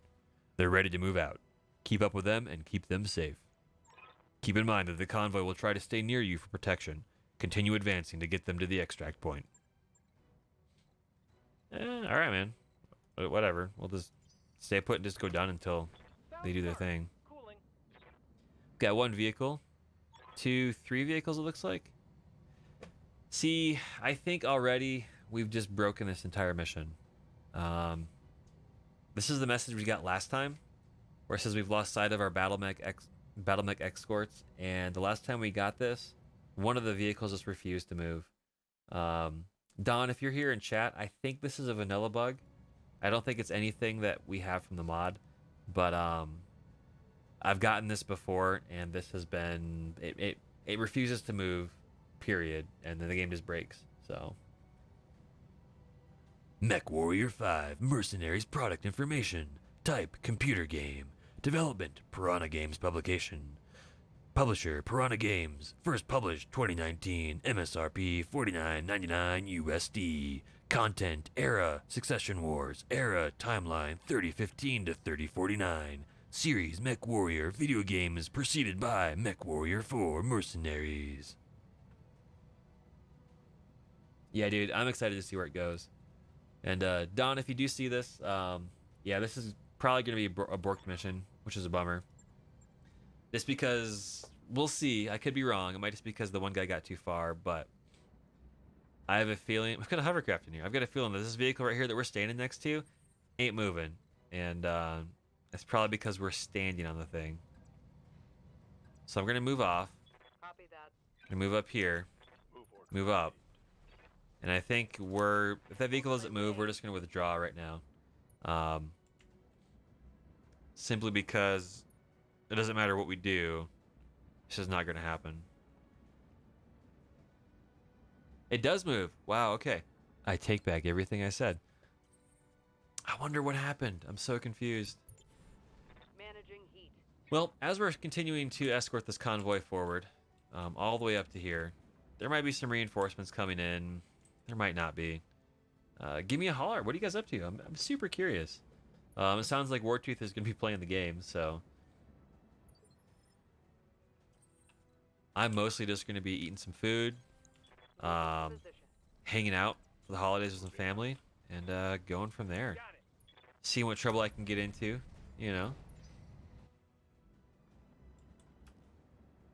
So I mean, this is a similar frustration that I have that's in that like channel underscore Doyle also has as well, which is like, okay, if there's no more battle mechs, or like if it's a destroy buildings, if there's nothing left, why can't we just skip to the you know, success screen and be done with it? And that's a vanilla issue. There's not much that we can do, I think, on the mod side to fix that. But because really the only way that you can fail those missions are if your mechs have no legs, or you only have ballistic hardpoints on all of your mechs and you have no ammo left. It's such a crazy edge case. What are you guys doing? You're just all over the place. Yeesh. At least you got some LRM guys here. That's super, super useful. Let's move. Moving out. If you say so. Aw, yeah.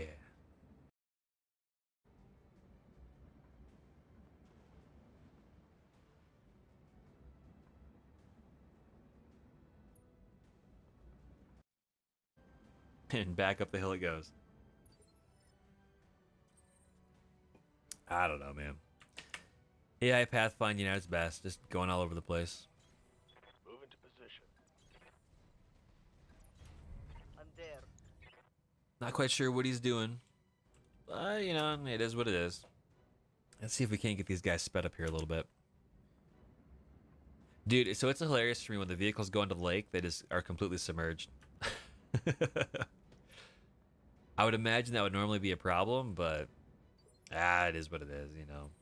Just like if you've got a mech and you're standing there in water, you shouldn't, by tabletop standards, take any damage to your legs. It's just you only take damage to the top of your mech, which is a problem. But also, if you fall over in water, you run the risk of water getting to the core and the mech exploding. So there's a lot of cool things to do. More contacts on the sensors, Commander. Looks like the planetary government really doesn't want these colonists making it out of here. Well, let's see where they are. Oh, they're really close, actually. It's a fire starter, okay, and a Locust 1E. That's got a lot of energy weapons. What are you doing, LRM vehicle? Man, you are so far behind. We could be done by now.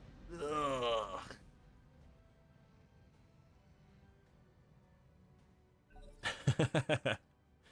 It's lost tech, man. Someone found it in like a bunker somewhere and dug it out and be like, this is my truck. There are many like it, but this one goes vroom, you know? Alright, well, assuming we're not going to get flanked, Yeah? let's go say hello to the Locust with all the machine guns and flamers that we can muster. Take this. Dude, I would, man. Lost tech from a Ford, you know how much that would sell for in the future? That'd be insane. So he jumped, but he didn't actually shoot.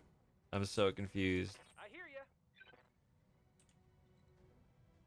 ya. It seems like such a poor way to go about it, but whatever. Well, I can't run with that, so we'll do this guy right here. I'm not going to do another DFA because we don't have the leg armor for it without going into internals. But we will pop this open right here. And we'll see how it goes. Yeah. Boop the snoop. That's what I'm talking about. Oh, dude. Imagine a mech tech trying to get a carburetor. He's like, so you take all this volatile fluid and then you ignite it in an uncontained area? And it's just based on gravity? It can just slosh around? Who designed these things? Like, I can just see Yang just going, just losing his mind on that. It cracks me up.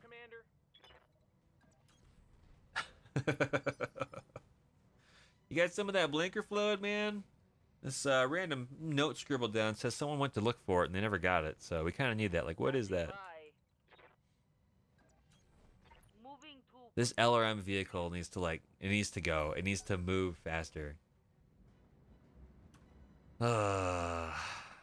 Come on, man. There we go. In the right direction. At least we're shooting LRMs. You got it, Wartooth, man. That's the way it works, man. Oh, what is this locust doing? I'm being flanked. You're just gonna get smushed into the ground like a bug, dude. My internals are taking Yeah. a beating. Ugh. What now? Ugh. Right here. Oh man, unfortunately my melee locust is the one that's playing escort duty. Oh well, it's alright. Yep. Alright, let's go melee all the way around. And smash. Right torso, right arm destroyed. Side torso destroyed. Pilot injured. Oh yeah. On fire, on fire. -1 evasion, +8 heat, unsettled, unsteady. There's a lot of fire starter action going on here. Oh, structure damaged, really? Hit me in the Yeah, that sucks. We got injured here. That's a bummer. Ooh, we almost lost that entire shoulder. Sheesh. Gross. Well, Ruvian, you got hit again, buddy. Let's turn off some more stuff here. What do we got? We'll turn this one off. And one of these. There you go. Go punch him back. Show him who's boss. Show him who's the hotter fire starter. Oh yeah. Machine gun crit. That'll that'll show him. Ah. I hear ya. Can we jump close enough to get within? There we go. Get the small laser action from the Irby mech. Oh yeah. Now we are capped out here in Resolve. I've not been paying attention to that. So we're gonna go a precision strike. And we're gonna pull this torso right off. Commencing Alpha Strike. Boop. There we go. Right torso, right arm, side torso destroyed. Critical hit. That's what I'm talking about, man. Standing by. I'm dead. Ugh. As the locust just continues to hang out. Oh, this heavy wheeled APC is so slow, man. Golly gee whiz. That's right. Keep shooting that one. Don't shoot the other one that has the terrible shoulder. Just don't worry about it. You'll be fine. That big fire starter over there. Don't worry about that fire starter. Just don't worry about it. You'll be all right. receiving you. So let's go over here. Can we put one of these back on? We can. Apparently not that one though, or that one. Yeah, I'll be all right. Time to get physical. Yeah. Some of that judo chop kick in action. Oh man. Oh, That's a kill. there's not going to be any salvage for that. Ugh.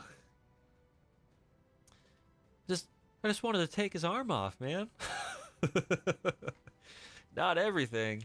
Oh. All right. Well, what that means is What do you need? this locust is going to go get all the attention. Let's move. Now you'll notice here I've got one more salvo of machine gun and I'm out. And for most missions, yeah, you're not going to need it. Ugh. Crunched with the punch.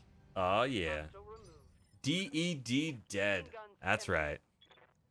We're just going to reserve at this point.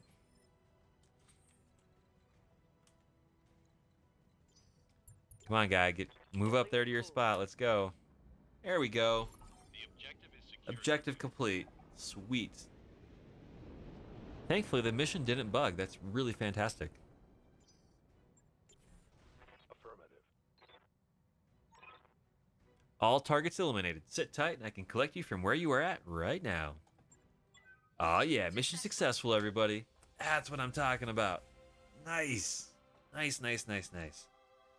More cash for the wallets, for the coffers, the vault of promise. That's right. Oh man. Make sure we get our mech repaired, spin the wheel a little bit, and then we're gonna try out one of these one skull missions. This shouldn't be too bad. We didn't lose any hardware, it was just really the internals, so.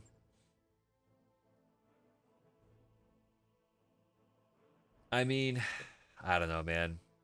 Some of the coding kind of cracks me up a little bit. This is what bums me. We could have gotten another fire starter, but I'll take the part. And I'll take the Oscout part as well. Ooh. Ooh. Nope, I'm going to take the small laser because we need him. We need the small laser. Okay. Hey, we got a 1E part. Cool. Nice. Maybe. If that's the case, that's a bummer. We got the small laser, man. I need those. Those are so hard to find. Like, I love the machine gun builds on the fire starters, but it's another component that can explode, and it's half a ton that I can allocate towards armor. So, I like all my mechs fully max armored. Yeah, fully max armored all the way around. Because I'm going to get surrounded. It makes it easier. You don't have to worry about aiming so much. And it works out all right. So we've got all of our pilots fatigued. We're probably going to have to spend some time here in the mech bay, at least for getting the fire starter put back together. We'll repair that. That'll be 1 or 2 days. It's 1 day. So what I'm going to do, because we've done all the half skull missions that I think we can easily do. We've only got the 1 skulls left. So I'm going to make sure that we have... Yeah, that's not going to happen. So assassination, this could be really, really good. It's only 8 pieces of salvage, so my guess is it's not going to be too terrible.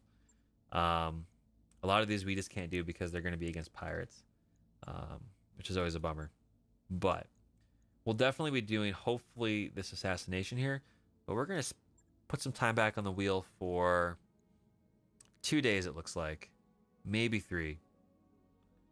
And we'll get this back in tip-top shape, is my guess. 1, 2, 3. All right. So Ruvian's only out for 12 more days. You know, it's done pretty good considering he's spent more time in the med bay than the entirety of our entire campaign actually in a mech. So he keeps getting injured. He survived a CT explosion on a mech, which was pretty crazy. Yeah, if we missed a part, I'll kick myself a little bit, but too late now. Can't go back. So, all right, let's go see what our contracts are. Are they still the same? Did we get some new ones? I don't think so. I don't think we got any new ones. So we're going to go back down here to aggressive negotiations. From the local government, we are above this, so we're going to stay right here, pick 1, get 4. And let's see what we can get our hands on. So fire starter. Well, yeah, we got Don Zappo. That'll be all right. Who else do we have? Oh man, we got Toast over here. We'll put Don Zappo into the urban mech. Oh yeah, buddy, that's what I'm talking about. Long distance sniping, saying nope. And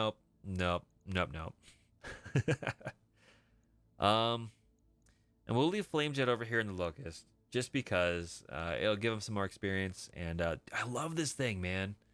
I never thought that I would love the derpiest build you can do with a Locust, which is a melee-focused, close combat Locust. Just boom and zoom, get like 5 evasion pips, beat on a mech, bail out. This thing's fantastic. I love it. I love it so much. It's super cool. I think it's going to be the builds that I approach with this thing nonstop whenever I get another one of these at some point. Probably on a newer campaign, because I'm hoping we're beyond the point where we need to run Locusts. But imagine a Lance when you get 2 of those things, man. 6 machine guns running around on legs. 64 kilometers an hour. Dude, fantastic. I love it. Bear with me a moment as I mute the mic, as I grab a little bit of a...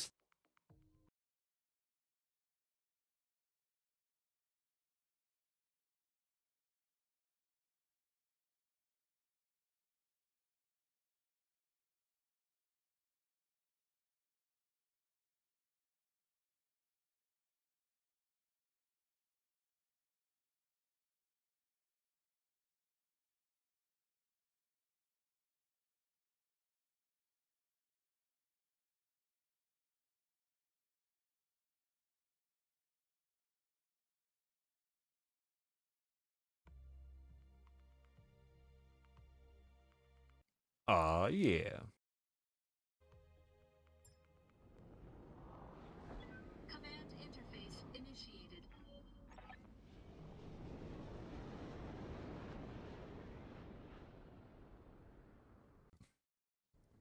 Commander, you're in the AO, and we're expecting hostile contacts. Recon has provided the general vicinity of the diplomat. Oh, what does that look like? What does that look like, everybody? Trying to figure out. Is that a Vindicator? Is that a Vindy? Like, I swear there's antenna up here somewhere. I don't know. We'll see. We shall see. Take the target out and get to the evac zone. Olivier out. Do we actually have an evac zone identified yet? Reinforcements, escorts, and the diplomat. Vin Diesel. Oh man. Have you all seen D and Diesel, where you actually played D&D with the Critical Role characters a little bit a number of years ago? Man, that was hilariously awesome. Cracks me up, man. So this map right here is very difficult. If we actually go out this way, this is really cool. It's like dusk. I've never played on this time of day on this map before. If this right here, this is all open deep water. There's no cover out here. And if we face these two, we're going to get smashed. So, unfortunately, we're going to have to pile up over here and fight down this way and drag those guys out of the open. We're not really equipped for that, but that's really the best way that we're going to have to deal with this. So, we'll bail up here with a locust. Moving to position. Everyone else will follow suit. Roger. On my way. Yeah. I try not to make tree cover required with bulwark builds. Once you get to 4.5 skulls in the vanilla game, even in this right here, and Don Zappa would probably know for sure, if you don't have bulwark builds and you don't use cover, you're going to get wrecked pretty hard. But I try my best to not go down that particular avenue. Channel Doyle loves it and it works out well for him, but I'm too mobile. I want to actually get in people's faces, for better or worse. So I just try to get the evasion stuff up, and I just focus in on, let's just rock and roll, speed, let's go, just bam, punching away. There's times where that does not pay off, but No. I don't think I can get down that way, so we'll hang out over on this right side. Yeah. Do we see anything? What do we got up here? Ooh, just 2 markers. We don't even know if they're vehicles yet. Yep. That's alright. Oh man, Don Zappo and the Urban Mech. Pump those tiny little legs, buddy. You got this. Yeah, I mean, it's not bad. And we are moving through that cover, so it is going to help. I'm going to reserve and see what they actually do. We're going to get shot at, probably. About me. But I want them to get closer so it's easier to get them in melee.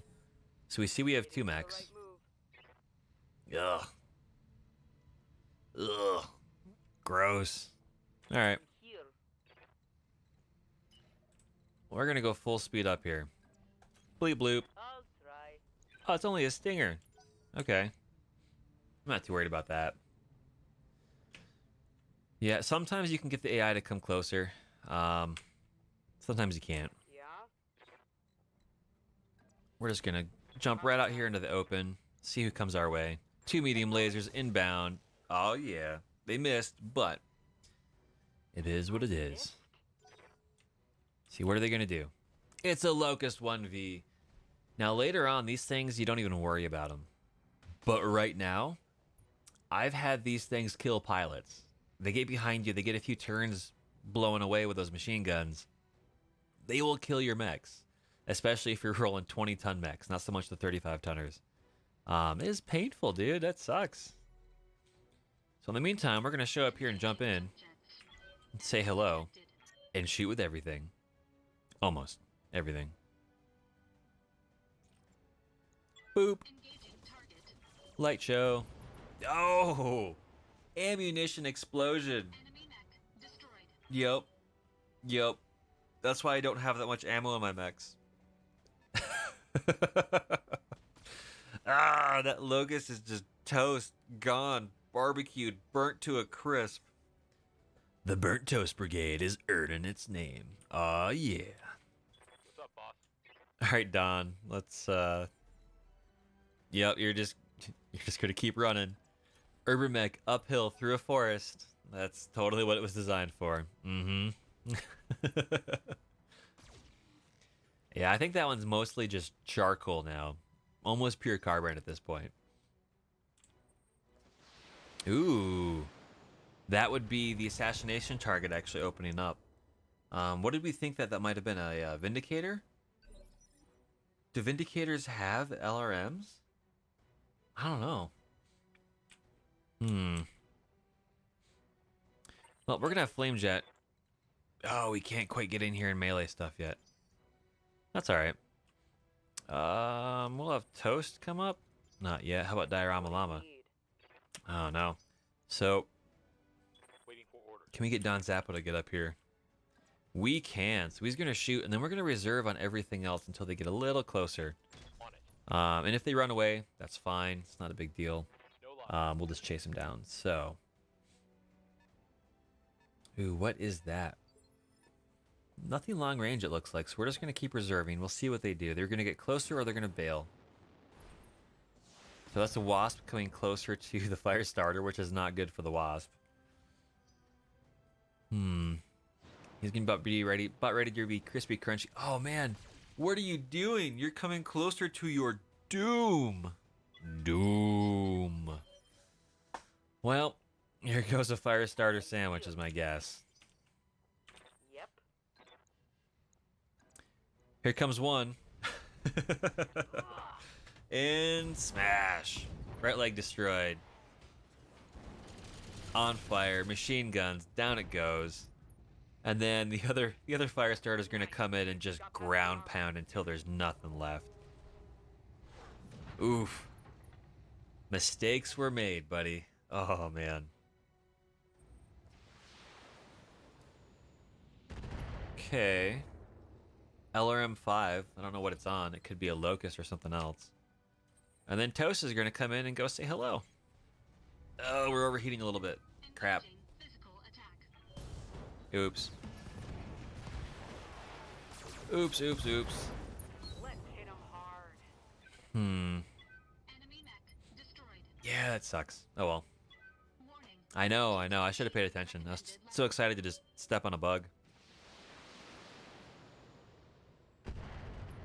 And this is still an LRM5. That might be an LRM10. What has LRM10s? I think it was a Vindicator is what it looks like. I could be completely wrong on that, and I probably am. But so we're gonna roll up here, There. and then we are going to brace with a Locust until we can actually get a chance where we can move into melee. Otherwise, it's a little bit. Oh, it's an Oscout. That's not bad. Otherwise, it's a little bit difficult to keep that thing alive out in the open. So we're gonna get Toast to cool off a little bit. Pivot down here, turn some more lasers off. There we go. Aw, yeah. Everybody knows that toasters toast toast. Man, I don't even need lasers on these things right now. It's just all just crunch and punch. I reached into the torso of the enemy mech, and I pulled out its still-beating reaction heart. Crunch. Alright, well, let's see what else we can do up here. What do you need? Oh, we'll get a little bit closer up here with the llama. Fire away with our medium lasers. There's still something else out there, because the Oscout is not... There's not the one that's shooting the LRMs at us, so... Hey. Commander. Don Zappo, where you at, buddy? Let's get a little bit closer here. Shoot long range. There's no evasion pips. Pretty much a 50% chance to hit. Roger that. Oh, and it did. Nice. Very nicely done. Yeah, they're all low armor mechs, man. We'll reserve. We'll wait to see if there's a target here for Flame Jet. Ooh, okay. That's probably another Panther is my guess. So we might actually get a Panther part. What's not? So that being said, I'm gonna go find out. Melee Locust, inbound, go recon, all the way out. Let's go punch us a Panther, man. Ugh, don't shoot at me though. Gross. Yeah, didn't really seem to hit. That's good. All right, what do we have out here? I think we're gonna wait with that until they get closer. But in the meantime, Yeah? let's go punch us an Ost Scout. What do y'all say? Stomp, stomp, stomp. Ost Scout is about ready to be crunched. Physical attack. Go, right arm destroyed. Pick it up and beat him with it. Oh yeah. Oh man. Oh, there goes the other one. He's having a very bad day. I would be very stressed as well. Yeesh. I would also be running away also.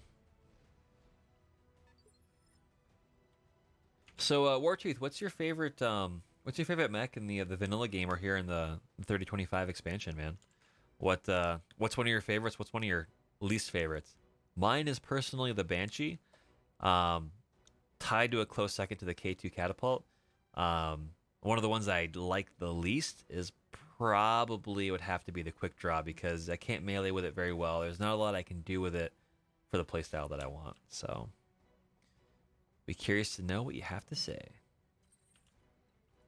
Let's see. What do we do?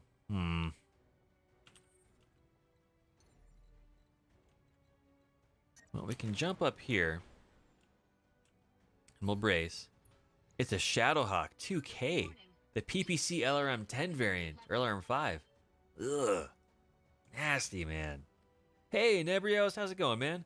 Welcome to the stream. We're in the middle of trying to figure out how to best get our melee Locust into combat with the Shadowhawk 2K. It's a challenge I think we can succeed at, but we just have to see what happens. I'm going to reserve, see if I can get stuff within range of these two guys. The Shadowhawk's getting closer, probably not enough. And it missed, thankfully. How's your day been going so far, Nebrios? Are you excited for Thanksgiving Day tomorrow, or Turkey Day, or Boxing Day, or just another Thursday on the week? Give me a holler, man. Reserve one more time. Ooh, it's coming in closer as our assassination target. I'm curious what it actually is. Our leg armor is down, but it's still holding up. Reserve one more time.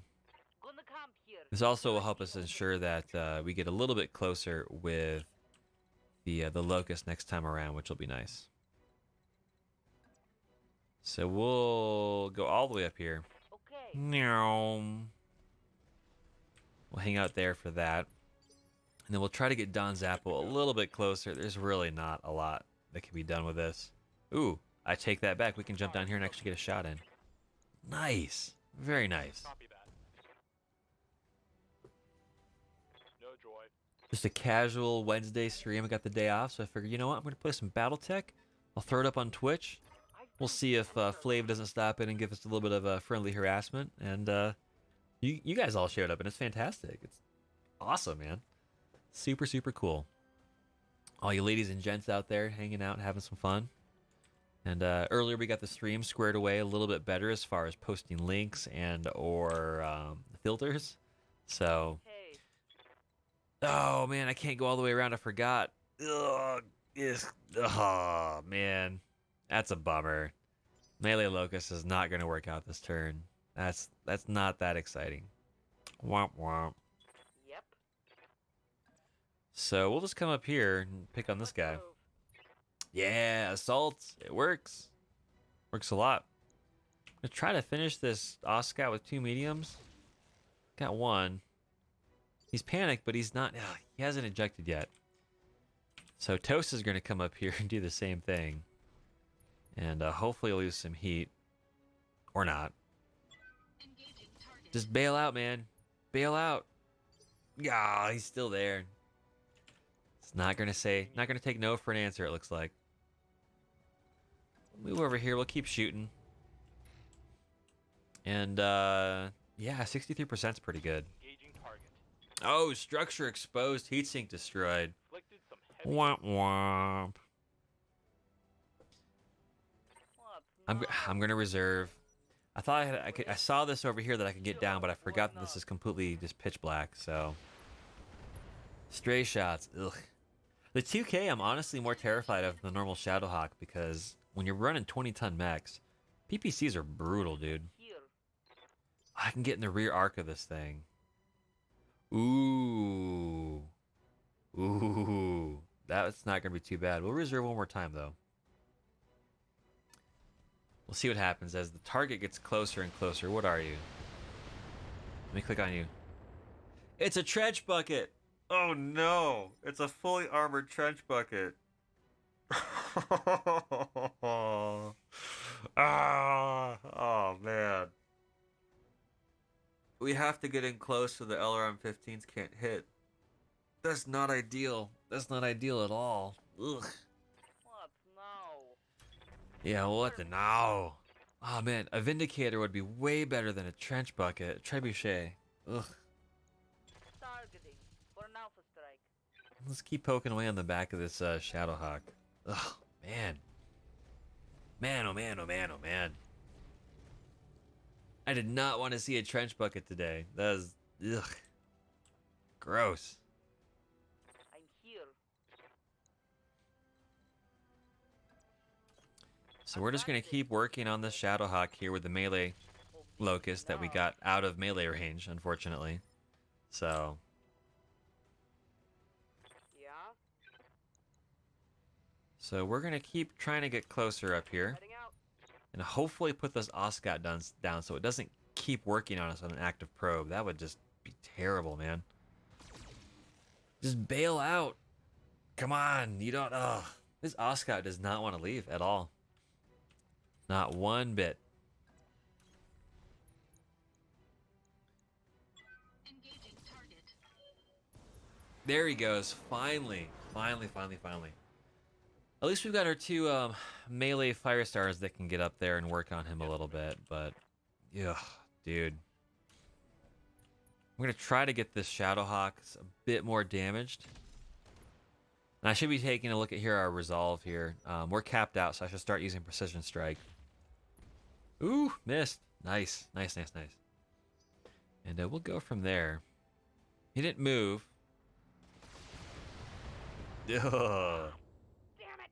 Oh man, Toast got head pilot injury. That sucks. Head injury for the pilot.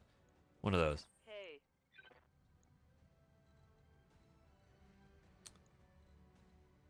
Man, I just cannot get down there easily. Shoot. Oh well. We'll reserve and see what he does. He's gonna go again. But up here, yeah, we're gonna close in on this. See, can we make this work? Not quite, but we're gonna do it. Here we go. Yeah. Engaging physical attack. Oh, we hit him too. Nice. Get him, Toast.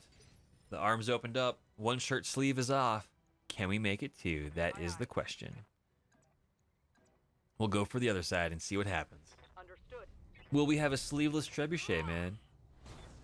Pretty close.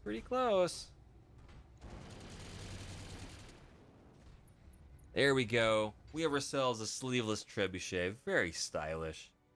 It's got that ripped off sleeve look, so to speak. This guy's heat critical too, which is going to help us out quite a bit. Ready for orders. I'm going to use Precision Strike up here, and we're going to try to focus in on one of these arms. Actually, we're going to go for the CT, because I'm not trying to salvage parts. I'm just trying to get the cash. We got a leg. That works. That works rather well, actually. And we're going to reserve Flame Jet. Hopefully this Shadowhawk gets closer. No. He's running away. Crap. No.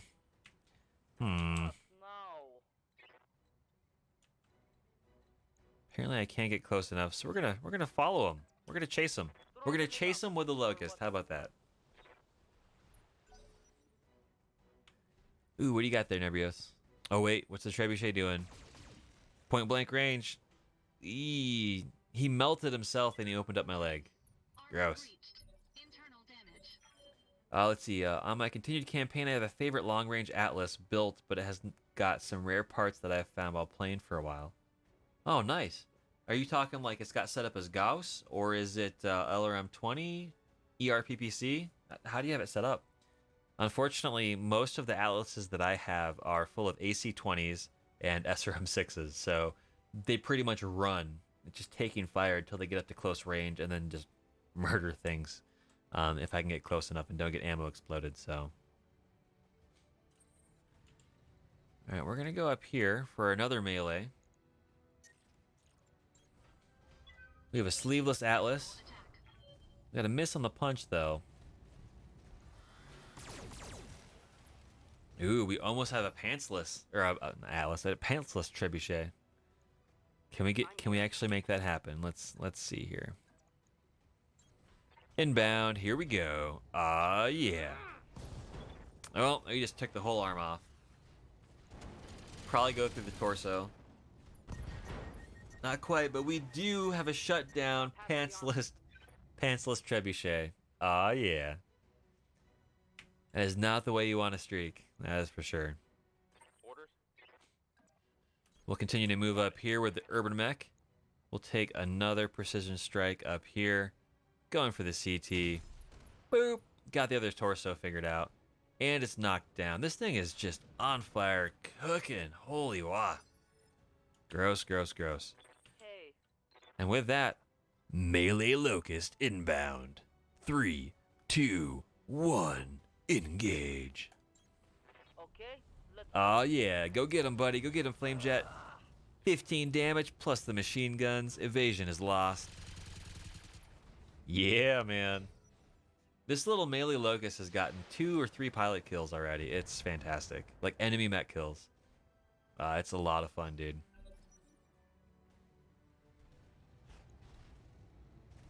Alright, so, ooh. He stood back up. Is he gonna shoot? He's gonna bail? He's not doing anything. Well then, with that, I'm here. Flamejet is going to continue to try to do the melee attack thing. I'd rather use Yeah, this time with no evasion pips, but we're going for it. Let's go, buddy. Oh man, more heat sinks destroyed. that Brutal. like a critical hit. Now, unfortunately, it is a Shadowhawk, so this might not work well. We'll see what happens. Oh, so Neighbor said you had an AC5, AC2, ERPPC, 3 large lasers, 2 small pulse, with a heat bank with an exchanger and 2 double heat sinks. Dude, that sounds brutal, man. That is a lot of long range firepower, and you've got two pulses for the short range too. Nice. That's really, really nice, man. Wow. Was that a fully armored Atlas, or was that pretty light on the armor? That's a lot of damage output at a decent range band, to be honest. Standing by. All right, we're gonna keep rolling in here on this Trebuchet. Hit the CT with the melee. We're out of machine gun ammo. Just the flamers left now. Ooh, everything is opened up. Everything but the cockpit is open. And he's punching out. He's like, forget this. I have got no clothes on. I am bailing on out. That's almost full armor. Wow, okay. Target eliminated. That's a confirmed kill. Time to head for the evac point. Nah, I don't think so. We've got a Shadowhawk K to take care of over here, man. That's what we're rolling with. Good to go. All right, Don Zappo, let's go get him, man. Yeah, precision strike. Here we go. Into the CT. Boop, opened up. Now he's panicked. Is he gonna bail as well? Not quite. See, can we get toast anywhere near this? We can. We totally can. We're gonna do this. Get the 2 long-range lasers. Ugh. We're gonna shoot. I guess we're just gonna hang out. It's too hot, even in the water. Oh, he's shooting at the Irby. Okay. Apparently, he is not too afraid of the Locust, man. Mess him up. Mess him up good. Yeah, you've got a lot of weapons options for heat management, which is really, really nice. No. Here we go. Melee Irby. Go get him, Flamejet. Yeah, buddy. Machine gun up. Let's go. Oh, not quite. Not quite. He is just melting this guy down, though. Ready for orders. Sheesh. Heading out. Urban Mech's getting up a little bit more. We'll do one more precision strike right into the CT. Yeah. Boop. Inflicted some heavy Unsteady. Oh, I was trying to figure out like what stalled out. It's got 21 left. 21. All right, Toast. Go get him, man. Ah, yeah. Engaging target. Right arm destroyed. Pilot ejected. He's done. He's done. Commander, the area has been cleared. Darius has given me the green light to land immediately. Hold position. Yeah, I love it, dude. Yeah, definitely. I either got the head or the pilot bailed out. It looked like they ejected, so whatever was going on, they were ready to be done with it. So, oh man, I'm excited. Fingers crossed we get enough parts here. I was really hoping for a Panther, but because we were only one part away from getting one. Ugh. Firestarter's back in the shop again. And unfortunately, Diorama Llama's got a head injury there. That's alright. No worries. Shadowhawk. Trebuchet part would be really cool, but I haven't seen too many of them. Same thing with the Trench Bucket. We're only getting 4, so I could try to go for the Oscout, but I really don't want one. No small lasers, which is a bummer. So we're gonna go for the 2K, I guess. We've already got one part. We could stand to get some additionals. We didn't. We did get 2 more Oscout parts though, so we're at 5 out of 8, which is good. We got a machine gun. That's not a big deal.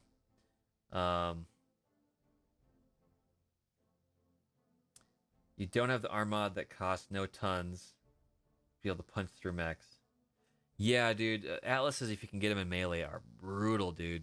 I usually run mine with either a single large laser or a B laser, and then a pile of short range stuff, or it's just straight short range. My Atlas 2 has a lot more long range stuff, and so I basically have an Atlas 2 that leads 2 Atlases and a King Crab Quad Zero or Quad Z, and just as many AC-20s as I can get. If I get within range, stuff just gets removed from the battlefield. It's a lot of fun.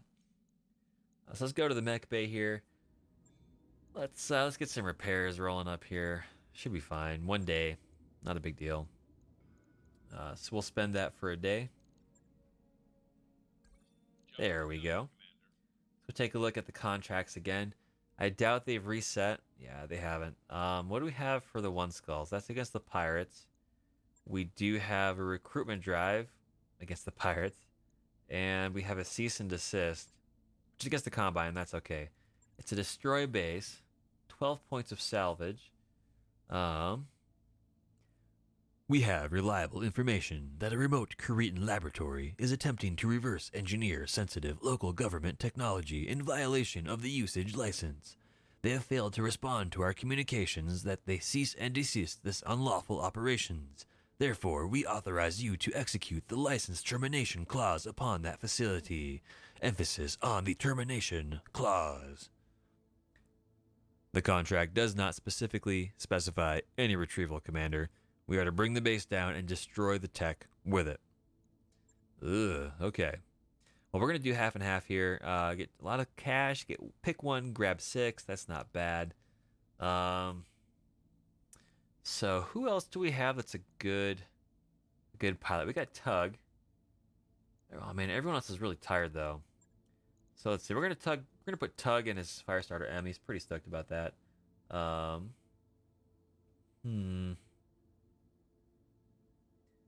Let's see. Yeah, Steiner Scout Lance, man. I love that stuff for a lot of the heavier things. It's an absolute blast.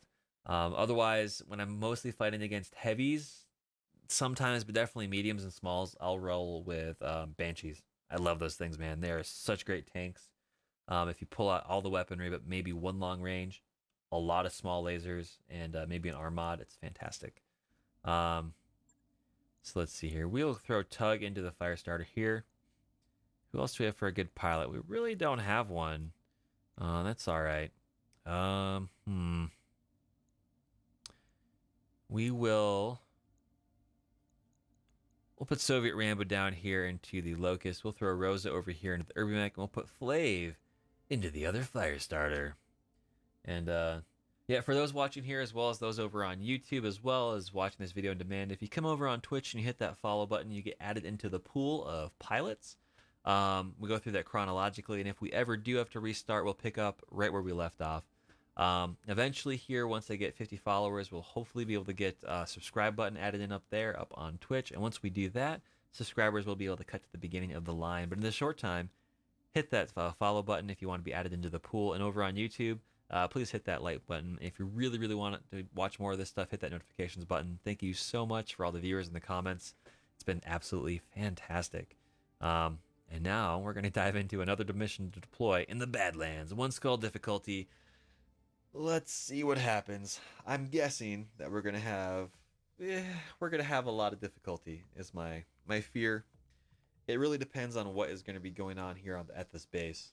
I think this is a base assault mission. The enemy AC2 turrets, light sniper turrets here are just brutal. Absolutely brutal. They'll take limbs and legs off 20-ton mechs without any problems all day, every day. And it is painful when that happens, dude. But for all you out there that are watching, ladies and gents, if you run across anything, or that you have run across anything in that matter, where you've basically had turrets kind of, give you the riot act and wreck up some mechs, let me know. I'd be very curious to know what the story is on that. I add that stuff into a lot of the narrative and roleplay stuff that I do on the side for D&D 5e, BattleTech missions, tabletop missions. It's always interesting to see kind of what the scenarios were and what happened. And then if I can replicate that for just general conversation, whatnot, it's always a blast. Oh, look at this. Oh, man. It's not a TheChronicToast stream until I talk about the atmospheric effects. This is so beautiful up here. You see this huge graduation? But then down here, you see you've got stars just underneath of this. So you have high atmospheric color filtering that does not go through to the underneath side of that. That is super, super cool. Oh, man. This is freaking glorious. It's gorgeous, man. It's so neat. Interface initiated.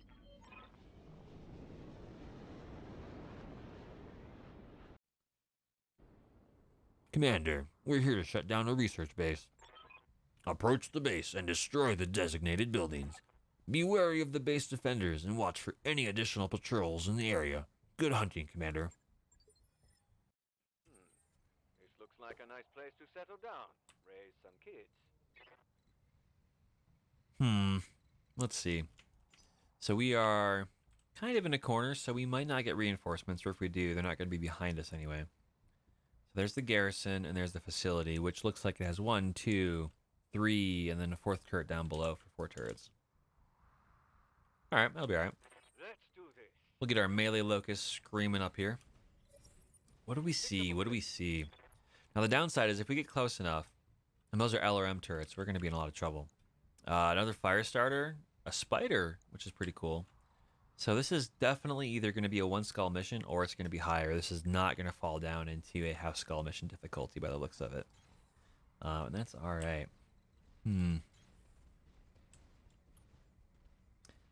Why is it that when currents are against me, they are totally badass, but when they are on my side, they are all tissue paper dumb? I'm assuming you're talking about turrets. If that's the case, that's a very good question. Usually it's the enemy is spotting the enemy targets first, and that's how it really, really is a bummer for you as an actual player, because the enemy is spotting you first, and so the turrets get first access to their range. By the time that you are spotting enemies coming in towards your base, though, usually you're not at the very edges of your spotting distance for like AC2 turrets, and so the engagement range on the defense with turrets tends to be a little bit closer, and they get prioritized, unfortunately. You can mitigate that by pushing out your mechs further to try to spot the enemies, but then you run the risk of those mechs getting double, triple, or even quad teamed, and that's not very useful. So it's an unfortunate situation. I've been there before. Standing by. So yeah, melee locust, run up to that fire starter. Go get him, Soviet. Rah! Ay, ay, ay, ay, ay. Boop, structure exposed. That's what I'm talking about. Blow that arm off, buddy. Go get him. Ooh, pilot head injury, major laser crit, or medium laser crit. That fire starter's like, get away from me, man. I want nothing to do with that. So now he's coming right up here in the I'm hit. Man, short range punching location. I'll take it. Ready for orders. Man, Tug already got a head hit. That's unfortunate. But we'll come up here and we'll try to return the favor. Boom, left arm destroyed. Go get him. Oh, torso, CT. Oh, ugh. Avert your eyes, kids. That is brutal. Ugh. Oh, man. That spider's coming up saying, hey now. Stop that. Oh, let's see what we got. Go get him, Flav, and the other fire starter. Bleep bloop in the face. Here we go. Achievables unlocked. Boop the snoot. You missed. Well, get him with the flamers and the MGs. Oh, lots of damage. Lots of damage. Reporting critical hit. Yeah, I'd be stressed out too. I hear ya. Rose is coming up with the little stompy urban mech. Oh, brutal! Right torso, right arm. We have ourselves a stick fire starter. And it looks like that was enough to incapacitate the pilot. Nice, nice. Oh, no worries, Nebrios. When I'm trying to type on my phone, I'll be trying to like say words and it'll just autocorrect in the process of sending, or I'm just typing too fast with my big giant thumbs. And some of the most ridiculous, weird things come out. Like you're trying to say, "I'll be home shortly," and it says, "I'm Home Depot," horny, and you're just like, what does that even mean, And then you get the weird questions by your significant other that says, "What do you want to go to Home Depot for?" That's making you feel like that. And I tell you what, man, it's a good conversation starter, but sometimes you just want to be normal, Yes, Commander. Well, we can't get too close, so we're going to not go forward with Soviet Rambo yet. We're going to see if that spider comes down. Yes, In the meantime, we are going to go up here and try to jump on this spider, though. We are already hot. We've already got damage. So we're just going to try to decrease some of this stuff here. And we'll go with that. There we go. Engage it, jump. Oh, yeah, aerial tug hug. Boom, and it misses. But now we're in your face with some small lasers. They also missed. But hey, we got some evasion pips gone. It's all right. A Hermes, hey? A Hermes 1B. Cool. I haven't seen one of those in a while. Nice. Man, I don't know if you've seen some of those light fixtures at Home Depot. Oh, baby. Baby, baby, baby. That's what I'm talking about. Mm-hmm. Oh, man.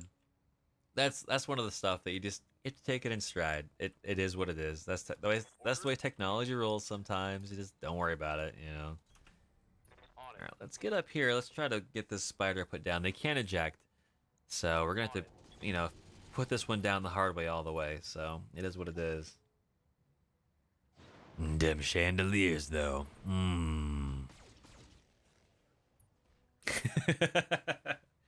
Oh, my. You got it, Dan Zappo.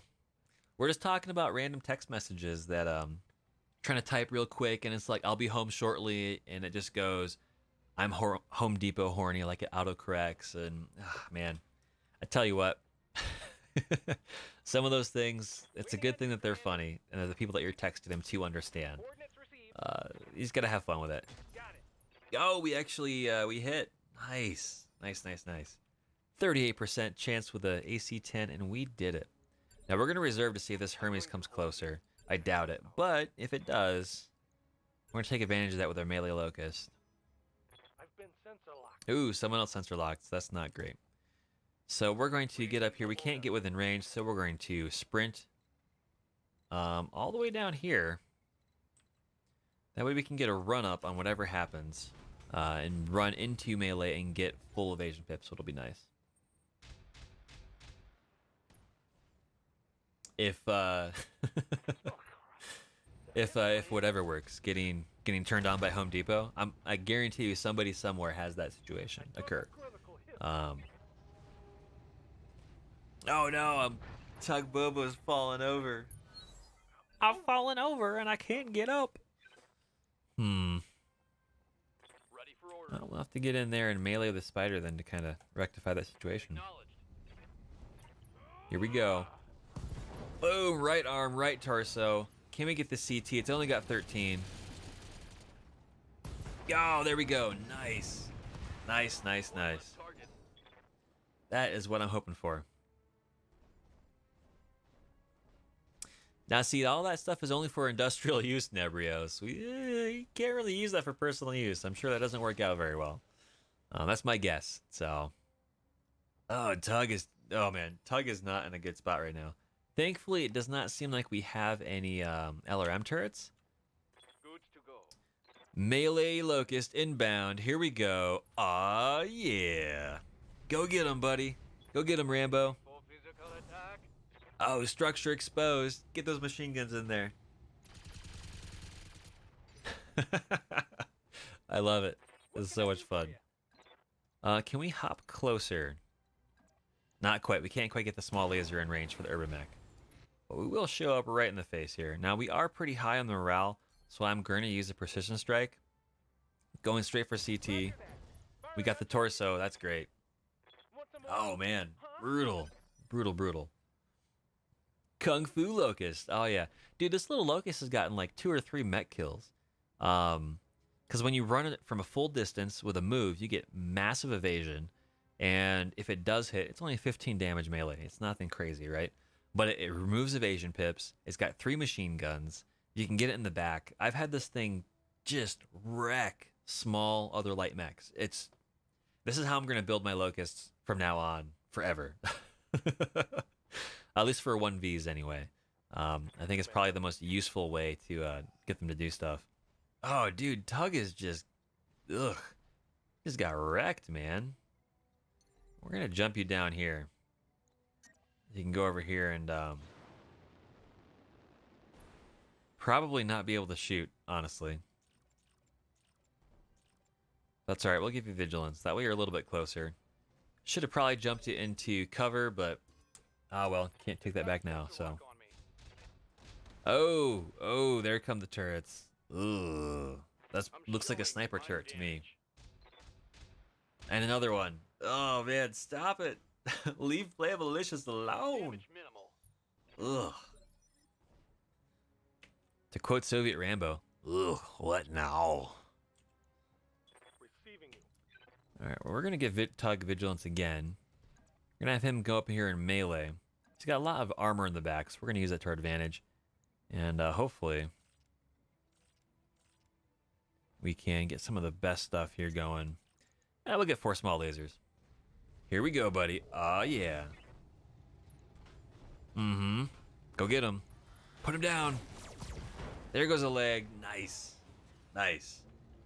Just in time for the Locust to be hungry. We'll see if the Locust can finish him off. Here we go, Soviet Rambo. In the cannibalistic murder melee Locust. Go get him. Oh, yeah. There it is. He's gone. That's terrifying. Chalk another one up for the Locust in the melee Locust build. Nice. Nice, nice, nice. Yes, Commander. All right, well, now what we're going to do is we're going to run with... Flav straight into the teeth of murderdom. Light sniper, light laser, okay. So that means one of these others is a light sniper, and I'm guessing the second one will be another laser. So we're gonna jump up here with the Urban Mech, get a little more evasion, and we're gonna do our best here to focus in on this. You betcha. Boom! There's one down. Nice. That's a kill. Hopefully we can get this other turret. It misses. That's good. Evasion pips are working as intended on the fire starter. And, yeah, that's really good. No hits at all. Nice. Everybody was Kung Fu Locust. Da, da, da, da, da, da. They were fast as lightning. Da, da, da, da, da, da. Random words that don't even match. Receiving you. Well, speaking of which, let's see. Can we get Flav anywhere closer? Yeah. Yeah, we can. Heading out. And all we're going to do Let's take out this light turret here. Roger. We don't need it. Go away. Light on fire. Machine guns. There we go. Show 'em what you got. And it looks like this is another sniper turret in the back that we can focus on. Yes, boss. Let's see. Can Rosa get up here? Rosa can't quite get to that. Don't quite. Ooh, here we go. We've got one ion right here. Not two, just one. And what's the to hit on that? That's not bad. I'm gonna spend our stuff to get a better chance to hit. Hopefully it pays off. Boom, there we go. And what do we have down here? Just a light shredder turret, SRM6s. That could be dangerous. But we're in a position now where we can move up and hopefully wreck these buildings and just get out of here is the goal and the hope. So get our paycheck, go back, fix some mechs, Good to go. and generally see how that goes. So yeah, let's move up. The shredder turret, I'm not expecting to be able to get in there, so we'll see how that works. At least to get it English is hard, folks. I'm hoping that it can't get in there and get tug is my goal and my hope. So we're gonna get up here with Flav, hopefully have range on the machine guns. We do, and we're just gonna burn this thing down.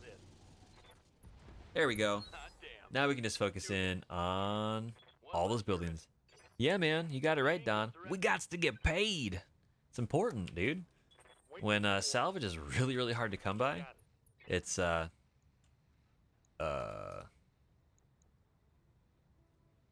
I gotta put the medium lasers on. It's I'm so confused. So look at this. So he can shoot. Oh, and now it works. Whatever. Happy Wednesday, folks, as we fail at BattleTech and try to figure out how the interface works all over again. Yeah, no, with this particular playthrough, cash is king. Just because we're gonna have to buy so much stuff to make it work. Just because the salvage is hard to find, it's pretty brutal. What can I do for you? We could have made it even more difficult by making guaranteed CT destruction, like killing pilots. And but I like the chance of them possibly coming back. So I play games real good. Oh man, well thank you very much. Is that with 2 O's or a single U with a double dot over it? I kind of need to know. That depends on the category of cool. Affirmative. Man, that is one decently tough military building. I wish we could just like walk our mechs just straight through. That'd be hilarious. Be like stomp, stomp, stomp. Just gonna grab the support and rip it out. Good with the U. Nice. I don't have to get good, guys. I play games good already. Yes, Commander. I just move forward and see what blows up. This is generally how I approach things. So Affirmative. melee locust build rolling up there. Waiting on you. Rose is coming in a little bit closer. Uh-huh. Aw, yeah. No sweat. Bada bing, bada boom. Mm-hmm. So how's your day going so far, Don? Anything crazy happening? Just kind of hanging out? Order. You guys, it sounded like you guys got Galaxies at War for the 3025 mod kind of figured out. Any closer to figuring out what it's going to take for the Innisphere map? Is that pretty borked up? Or is it looking like it might be something that's salvageable? Target. Oh, nice. That's even better, man. Sweet. For those of you that don't know, Don Zappo, along with Harry and Just In Case and a few others, are the ones that create and help manage and collate all the different sub-mods and large tweaks that they do as far as brand new content as well for the Commander's Edition 3025 Extended mod here. And they're working on trying to get that all set up for 1.8 with the Heavy Metal expansion. So if you get a chance, go check them out. They've got their mod over on Nexus. It's highly rated. It's really, really cool. So... and as well as streamers that are out there. There's quite a few that do that. HBFT is here within chat. He has massive amounts of streaming that he does. Fantastic individual. I think he'll be on later tonight as well. And there's a few others that are out there as well. I know Ruvian, I think, does some additional streaming. And there's a lot of cool stuff out there. It's a pretty good community. So I highly encourage you to go out and check it out. And see what trouble you can get into, because there is no end of that if you were looking for it. So with that last building, let's see what we got going on. Hopefully we get paid. Yeah. All targets eliminated. Sit tight and I can collect you from where you are at right now. Pretty much made a landing pad by demolishing all the buildings, so. You glare at ISM with your laser eyes? Yeah. HBS just released some beta patches that we can test that might fix the issues we're having. Oh, that's cool. That's really cool. Are those beta patches on the beta build option for inside Steam? Or is those really just for content creators that you guys are working with them on? Oh man, over 250,000 C-bills. Nice. Ugh. This is gonna take a lot of work. This is gonna take a couple days to refit. That sucks. And Tug got hurt. All right, ladies and gents, we are getting our third, count it, 3, count it, trace. That's right, our third fire starter. Aw, yeah. That is what I'm talking about. Oh man, nice, nice, nice. That is going to be so useful. It means the melee locust is probably going to go. Maybe the melee locust goes into storage. I'm not really sure. Yeah, the beta build tree that they gave us. Nice. Cool. Is it just the way that they've changed the way that the maps loaded and plug in, or is it more so on the way that the triggers and the overlays are allowed, basically with their mod loader, are allowed to actually affect? I know it was not so much in BattleTech, I'm not that familiar with it, but in other games like Sins of a Solar Empire and a few other ones out there, the way that you want to override files or trigger files to be loaded or unloaded really can be it can be an issue depending on what the game, if the game changes how it does it, it can break a lot of stuff. All right, we got another fire starter. That's really cool. I think what I'm going to do, this is one thing that I wish that they had, is that you can see what the role is, but I wish you could see what the loadout is here so I can choose what version is which. I gotta be honest, I've been very, very happy with the Wasp and how it's been working. The stock Stinger loadout is really good too. But I think I'm gonna drop this. It's got the large laser in it. For another fire starter. And then we'll keep these two around. The Locust is really quite nice. I like that quite a lot. So we're going to send that back to storage. We'll get a large laser out of it, which is cool. We'll get the fire starter readied up. That'll be really, really nice. So let's go over here. Yeah, I'm really glad too, Nebrios, that they're supporting mods. It's a nice change of pace because what it does is it sets up the mod community to, if not now, at least in the future, as additional things get squared away, additional mod tools get created or released, or just how to use the ones that are currently available becomes a bit more common knowledge. It'll really help speed up and standardize the way that certain mods are created. You know, the idea that you can basically put a mod in, if it should work, figure out the load order, and you can see, all right, what is breaking what. It's a little bit easier. Other games that are supported by Paradox Publishing, for example, like City Skylines, do something very, very similar. It's just a good approach to take, and it gives a good foundation for the community to request improvements, as well as the live action team that they have set up for BattleTech here by HBS to actually implement those improvements, either that are requested or ones that they find on their own. So there's a lot to like going on here. There's a lot of good stuff. I'm pretty happy with what they've talked about doing and where it's going. So we'll repair this, put another small jump jet back in. We go through this quite a lot, it seems like. All the small lasers. I don't think we have any special ones. We just have that one ++. Yeah. So we'll get that. We have enough that we can theoretically convert our other fire starter back over to a full laser build instead of with flamers. But we'll see. Oh, I might want to do that. Shoot. How many flamers do we have here? Because this might be a flamer build because we don't have enough machine guns, but we do have nearly enough flamers. Questions abound. We've got enough cash. We can sit here and spin for a few days if we need to. So let's refit everything. Yeah, the Clan War era too would be pretty cool. I'm curious where they're gonna go with the 3025 as far as expansions. It seems like with heavy metal they kind of completed their initial plan, and now it's a matter of, is it worth coming out with other stuff? Many people would argue yes, and many of the devs would probably agree with that. It's just a matter of, is it additional content? Is it another campaign? Is it additional official mechs, like where does that make sense? Because there's a couple different ways they can go about it, and they're at that point where what they decide to add next, in addition to what they've already kind of shifted the meta on with heavy metal, it can significantly change the game, right? And so that's going to be the question. I have no doubt right now that what is it? That what am I thinking about? Words. I have no doubt that Paradox is potentially going to be pushing for more expansions. They kind of go that route with their games already. So it's really just a matter of, is that going to be something that manifests itself? I'll buy another machine gun here. In a meaningful way for the game and the community, right? So far, the expansions have added some content of some sort that's been desired by the community. And I hope that if they continue to add content, that is going to be what they do. So we'll have to see. So I'm going to pull out this half load, and I'm going to put a full load in. A lot of people will say, well, why don't you just do, like another full load? That might be something I do here if, I don't think I can get enough extra full tonnage to take advantage of this, which is a bummer. So basically have floating tonnage that we're going to lose anyway. I don't think there's anything else at the half size that's meaningful that I could throw in here other than ammo. Let's take a look.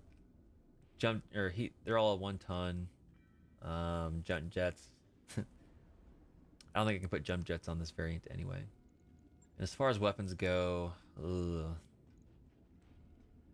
so what I'm probably going to do is put another half ton in here. I really don't want to.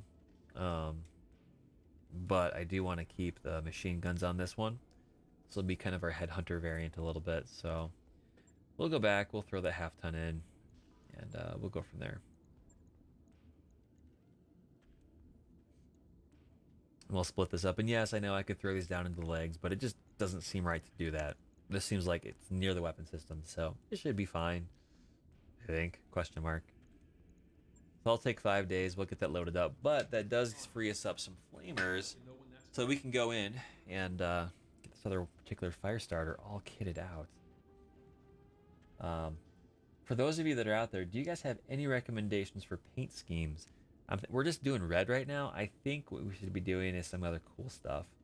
We can go through and take a look at those, but if you have any recommendations, let me know. We'll dive into it and see what we can do. I'm always having a blast when we try to figure out those things. How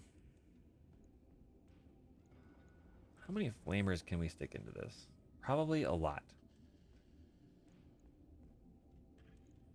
That's my guess.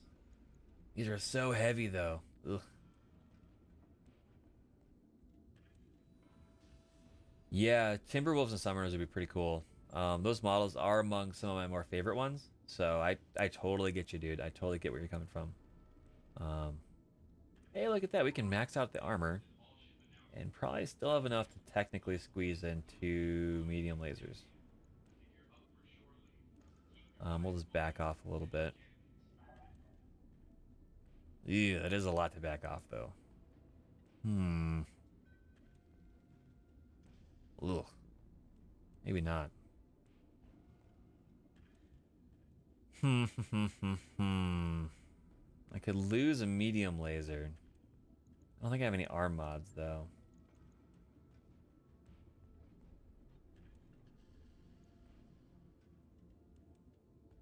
Yeah, that's a lot more than I really want to put on there, honestly. Still a lot more. Well, let's see. That's half a ton. I could put a small laser in the middle. Why not? We'll make that work. I got him this time, so that should be alright. Boop. There we go. Flamers, and then all the lasers, all the Care Bear stairs right there in the CT. That's what I'm talking about. Oh, yeah. So we'll come up here. We'll change this. Burnt Toast Brigade variant. A BTB. Oh, we can't put more space in there. Oh, sad days. Ah, well. It's modified. It's a Burnt Toast Brigade modification. So that'll be A-okay. That'll be good. I'll get it in the schedule. So we've got all 3 different kinds of fire starters. We've got a small laser build, got a machine gun build, we got a flamer build. Yeah, man. Oh yeah, big grizzly bear arms. You got it. So everything else here is still in a pretty good spot. Not gonna really try to change a lot here, but we do have to manage our tasks because this is gonna take a while. This is why I kind of want to see what the different types are, because I have no idea which variants are which right now. I'll have to come up with a better naming scheme, to be honest, and we'll go from there when we get to that point. No, I can't go in and change the name on this already because it's already stopped work. I'll lose cash, so we'll just let it spin for a little bit. Actually, before we do that, let's see what we've got for a star map. I'm curious what we have for missions. We've done just about all the ones I want to do here. So we'll filter this down to a half skull. We should be able to start taking 1 skull missions here after this next planet with the fire starters. That gives us a lot of punching power. No pun intended. Yeah, dude, kung fu. And so we will be able to punch above our weight unless those 1 skulls flex to a 2. And that's not going to be super good. So we're right here. Man, there's not a lot of stuff we can go back this way. I don't think we've been here to Corfu. A lot of pirate activity, which is good. I don't know if I really want to go back that way. So that's 28 days, 60k. 32 isn't too bad. Tainted atmosphere, token population, uninhabited, medium gravity planet. Do we want to try to just work our way back across the border? We came all the way over here from Lyran Commonwealth space. Do we want to try to pioneer our way over into and through Cretan territory? That's the question. Oh man, this map is really cluttered, unfortunately. I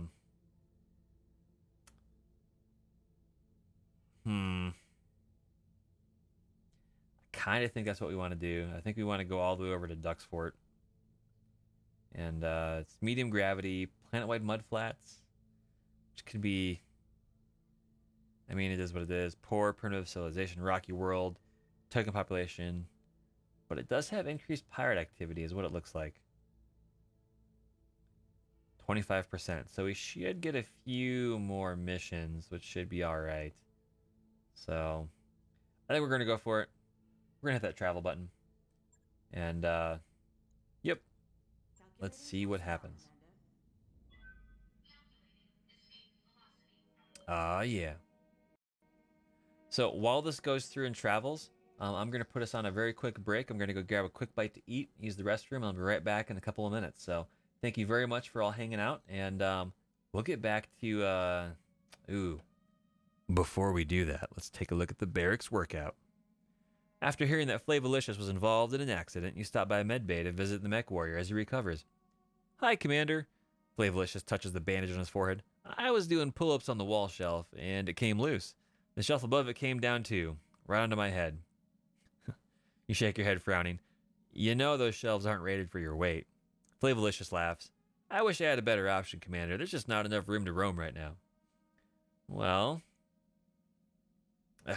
whatever, man. I'm not going to tell you how to exercise. Just as long as you can pilot good, we'll be all right. I'm going to let it slide for now. Oh, man. That was a mistake. It was at that moment that he knew he messed up. Later in the week, Darius reports that the mech warriors have grown increasingly frustrated with the cramped quarters. They've begun improvising their own exercise program, and they're using the entire ship to do it.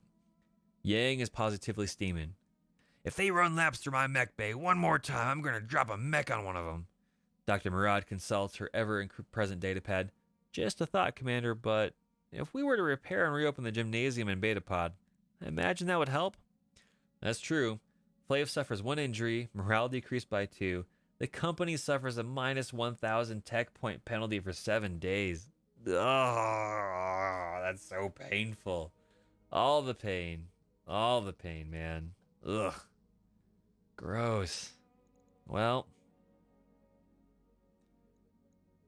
looks like everything's gonna be repaired before we get there, so that'll be all right. So, all right, I'm gonna hit the play button here, and I'm gonna set us up. So I'll be right back. I'll give up the be right back screen, And I'll be right back in a moment, guys. See you in a few. Alrighty, and we're back. We are just a few days out from Duck's Fort, about 6 days it looks like. And we've got the dreaded Rumble Seat mission here. Or not mission, event, so to speak. The Argos command deck begins shaking. Again. I can't stand this anymore, Sumire says. This has been happening every 2.5 hours like clockwork. It makes me want to break something. Every 2.4 hours, to be precise. Dr. Murad's tone is infuriatingly reasonable, and only while the Argo is under thrust. Sumire flashes you an exasperated look. Why can't we get this fixed, Commander? After 17 seconds, the shaking stops. Right on schedule. Well, we don't have the upgrade to make that go away. And asking Dr. Murad to try and fix it again just makes it go away. Temporarily. So, I'm going to tell everyone to live with it. We're on a pirate boat. We'll get to it when we get to it. Oh, man. This is just one of the Argo's quirks, you say. Since we haven't been able to fix it, we're just going to have to live with it. That's rich, Commander. I notice you and Darius always go on break just before it starts, Sumire says. You smile at your navigator. The perks of command. You should try it sometime. She scowls back. Oh, she is mad. Oh, man. That's a bummer. I've never tried that option. Ugh, morale decreased by 1. Good thing it was higher earlier. Sheesh.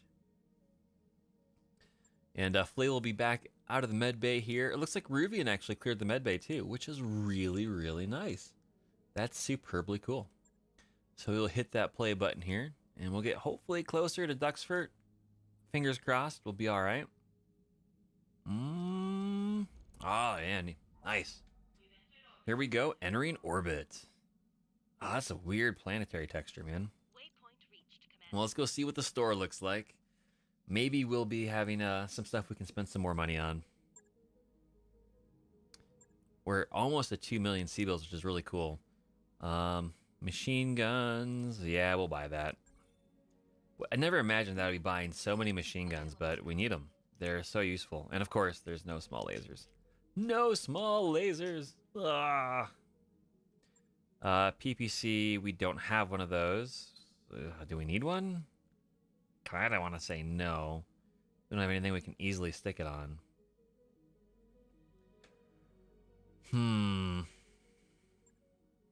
Yeah. Well, it is what it is, so. Let's see here. What do we have for... Ooh, the barracks. That's right, the hiring hall. Just out of curiosity, let's see who's here. I don't see anybody... Yeah, no one crazy, so... Womp womp. What do we have for contracts? Ooh, we got a lot of half skulls here. Got one for the pirates, which is distraction. Nice. So we'll probably be able to tackle those. We probably have some one skulls here that'll work out as well. But we're going to go take a look at the barracks here with the mech warriors, just to see if anyone did manage to eke out an extra point or two. My guess is there won't be that many people if they did. So Flamejet, he's finally leveling up. Let's give him some gunnery. He's been doing a lot of good work over there with that melee locust. Flav is doing some cool stuff as well. We'll give him some more guts. What about Ruvian? Nope. Rosa? Nope. Soviet. Soviet's got some cool stuff too, so I think we're going to give him some more tactics. And I don't really have a crazy overarching plan other than Toast and Tug. So Toast, finally I'm getting Bulwark. I wanted to get these two, and then I'm going to hopefully come up here and grab the Evasive Expert. Basically melee focused, whether they're standing still in the forest, punching it out, or moving in to engage. They're hopefully going to continue to get some good hits in. That's the goal, that's the hope. Plus, kind of made a challenge with Tug that 2-point gunnery can still get it done as a character, and so far it's proven relatively true. So we shall see. He's still out and injured though for 14 days. That has nothing really to do with his gunnery so much as he got shot in the face. So that's never super great. All right, well, let's go through and do a quick save just to make sure that we're good. And not to like come back on. I just know that it's been a little bit of a long stream already.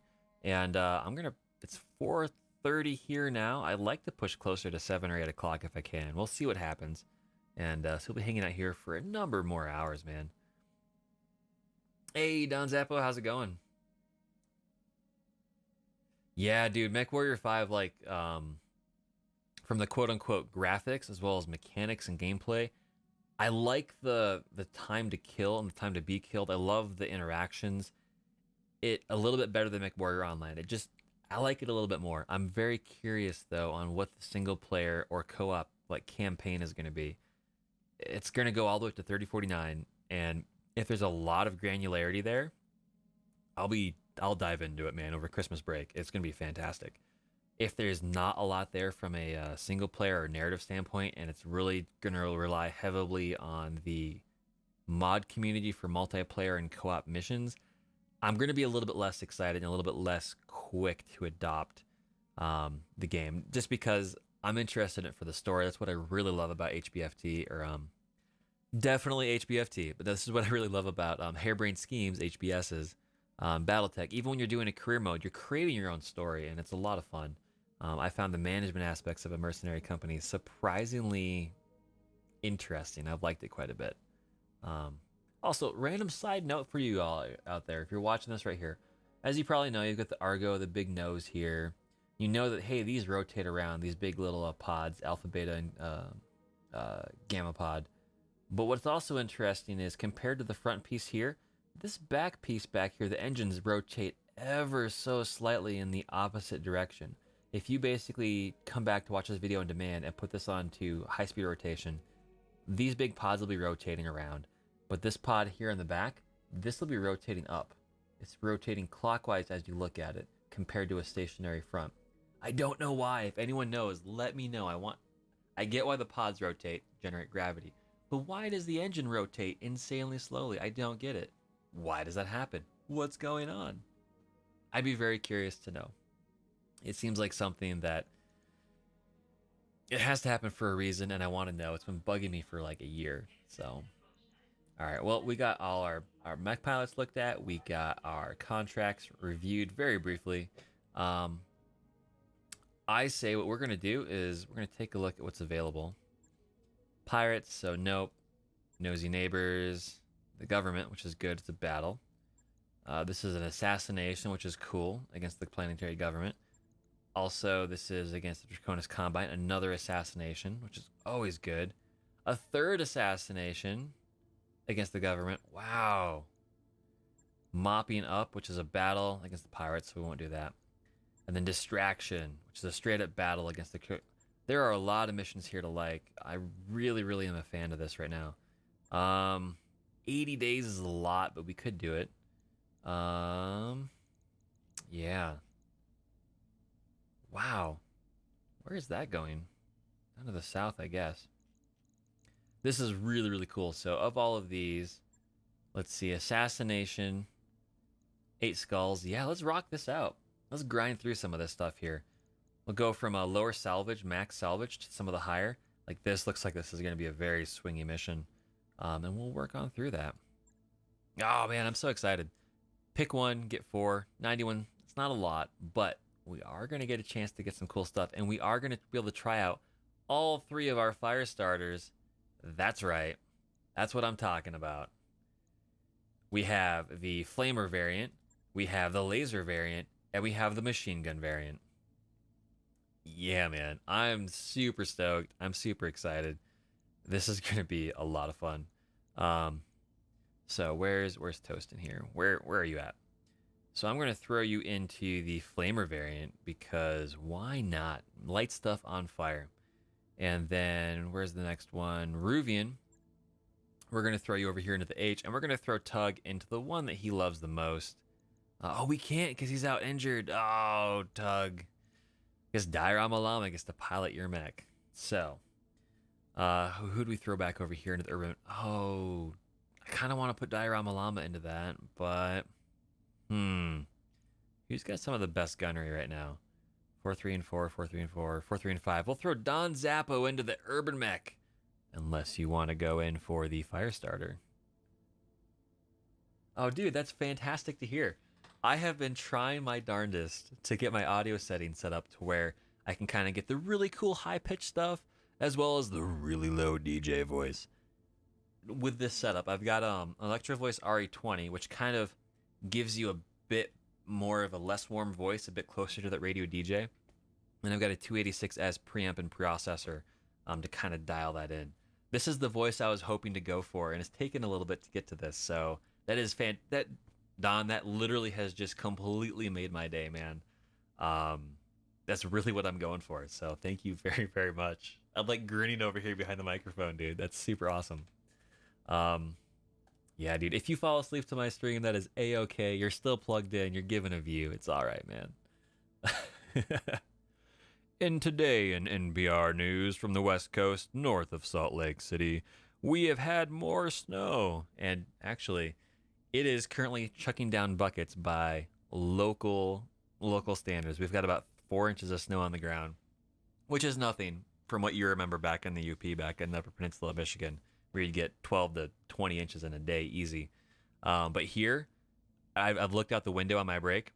There's 4 cars in the ditch over on, about 2 miles away over on the local highway, over on the interstate going by. It's a huge farm field between here and there, about 3 miles out.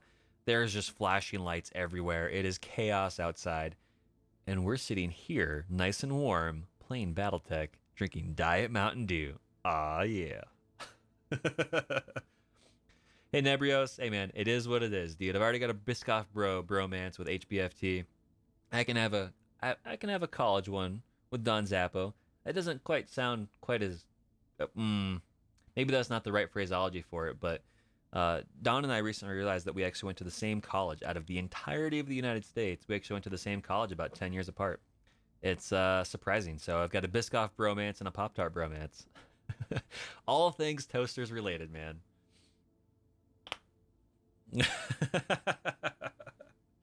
Home Depot. If one of you guys goes back and finds that and makes a clip out of it, dude, feel free to go for it, man. That'll be hilarious. So we've been sitting here staring at these 3 different fire starters. Let's kick it into action. Oh yeah, Ruvian, the Drama Llama, Toast, and Don Zappo. Fire and lightning, lightning and thunder, smoke, wind, earth, and fire. Is that how that works?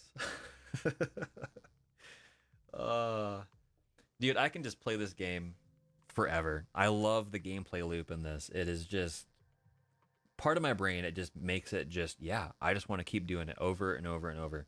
The last game that I've played was a number of years ago that kind of scratched that same itch, that kind of did the same thing, was Medieval 2 Total War with the Kingdom's Grand Campaign mod, which like expanded the map by 4 times and added tons of factions and hero characters. I never did really the thousands of soldiers battle like the RTS style. I was focused solely on the map and the management and strategery, the strategic side of things.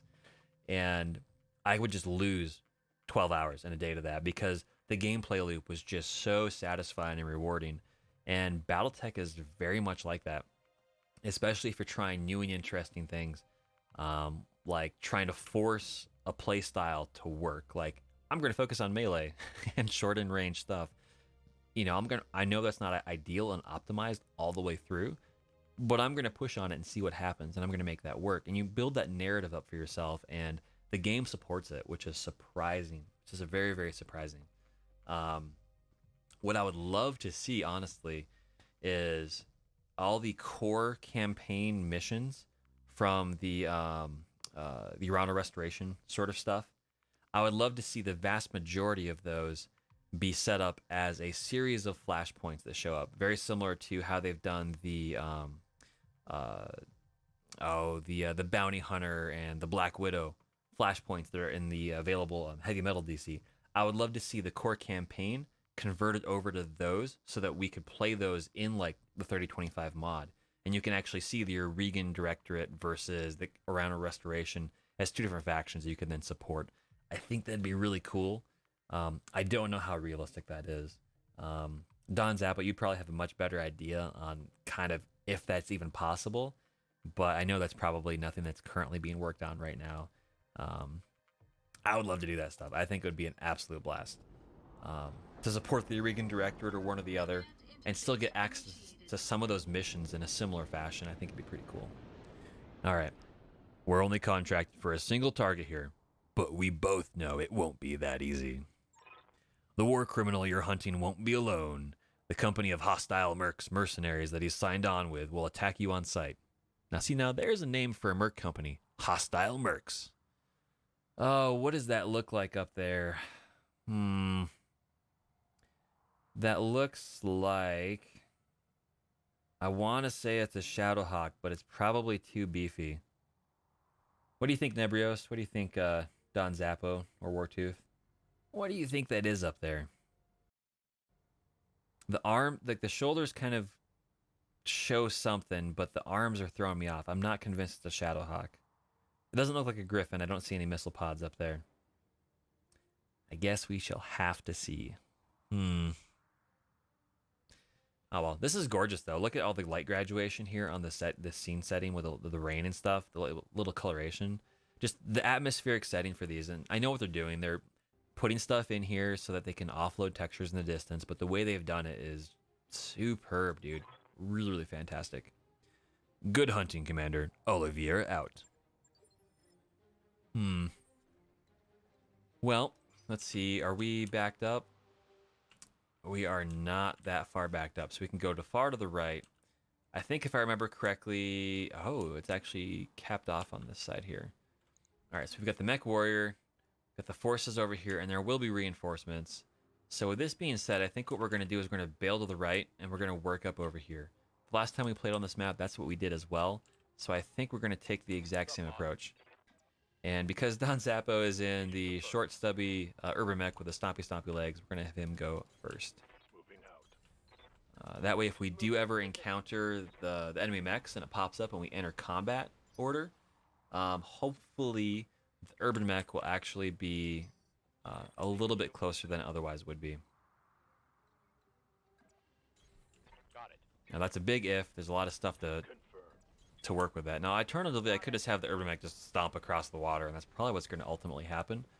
But for the moment, fingers crossed, we'll see what we got going on. So, try to keep this focused up here as we scream across. We should start detecting them coming up here. Copy that. Yep, that's what I'm talking about. So,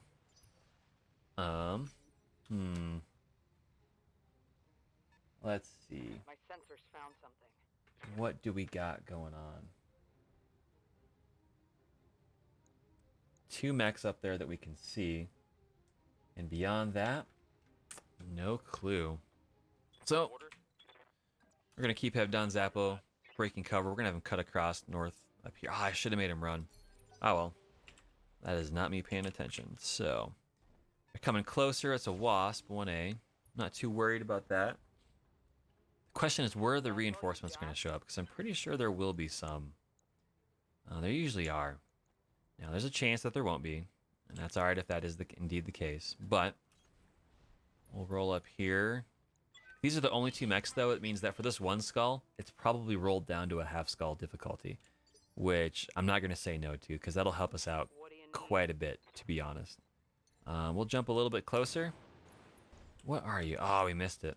Not quite enough to get the small lasers to range, but we've got the 2 medium lasers. We've got 3 fire starters that all want to play Rock'em Sock'em robots up here, closing in. These guys are not going to have a great time, is my guess. It's only a Stinger. Yeah, if these are the only 2, this is going to be a cakewalk of a mission. Which means we'll probably still be intact enough for... Ooh, so what's going on? That's the question. Hey, Tug, how's it going, man?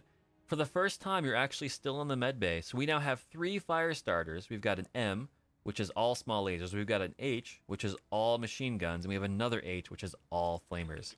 So the M is the only one that has the jump jets. So that's the one that you usually get to pilot if you get the chance. But, you know.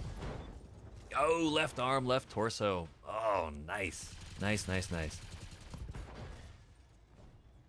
Oh, dude, you all right, man? For those that are watching it, Tug saying he almost went to the med bay for real last night. You slip and fall, cut a finger, Have something happen elsewise? Heartburn that kind of felt like a heart attack? You alright, dude? Yeah? And no pressure. You don't need to talk about it here in open chat if you don't want to. You can shoot me a PM or just you don't even need to tell me. It's all right, man. Just concerned. I'm glad that you're here. I'm glad that you're doing hopefully all right. Yeah, I've had heartburn a couple times where ooh, Diorama Llama is the drama llama. Brutal.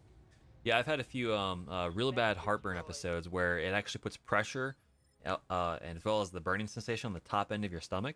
And there's a certain nerve up there that goes right over towards the heart, and it gives a symptom of a heart attack. It sucks, man. I've been there twice, and I've had that confirmed from a doctor that's actually what it was, so. Oh, dude. So oh man, so you're saying a refinery exploded a mile away from us last night, about 20 minutes. Did you guys get a bunch of smoke and stuff, debris coming over you? Or was that just nearby? That sucks, man. So what you're saying is, when someone asks if the refinery in the background looks like it was on fire, is that this time it actually was? All right, man. We'll do. Oh, dude. Well, take care, man. Focus on you. As I always talk about with family and friends and everyone else, health comes first. The rest will sort itself all out, man. So hopefully you're doing okay. And I know with refinery explosions, that's not usually good for the people that are nearby, especially on site and stuff. That's rough. That's really rough stuff, man. But Engaging target. yeah, that's brutal, man. But you're doing okay-ish. You and the crew are doing all right on the tugboat. No major issues for you guys, hopefully.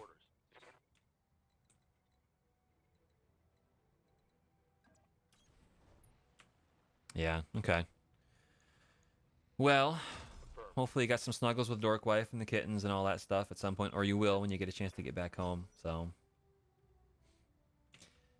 That's why we play video games, man. Get a chance to, all the kittens, that's right, man.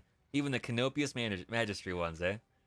So we play video games, man, to de-stress and kind of find out what's going on in life and see how things go, you know? Been there and done that. It's one of those things. Kind of puts stuff into perspective sometimes, and, you know. Hey, how's it going, Nebrios? What are you up to, man?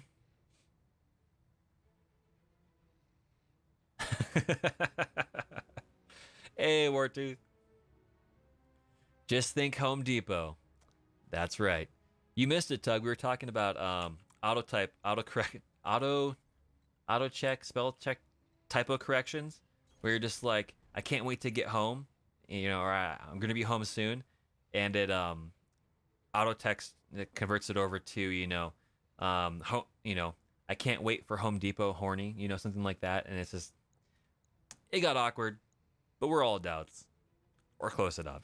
We can handle it, I think. We're good. All the flamers. Oh, man. And then, of course, I say things like that, so your mileage may vary.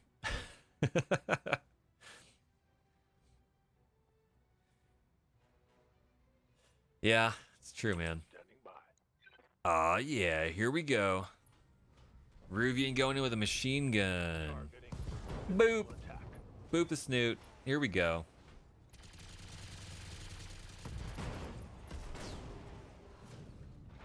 You know, I really don't, but my phone, I don't know.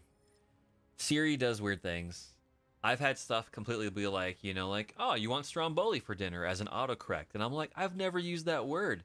I only vaguely know that that's an Italian thing, I think, for movies. Like, that's the situation that just cracks me up. You just take it in stride, and they just go, well, that's a thing that we're dealing with now, so okay, you know. All right, well, looks like we got that. I'm not seeing reinforcements so far, so this looks like it's likely going to be an actual true step down on this half skull, if that's possible. So, commercials? I'm not quite sure I get the reference. Oh.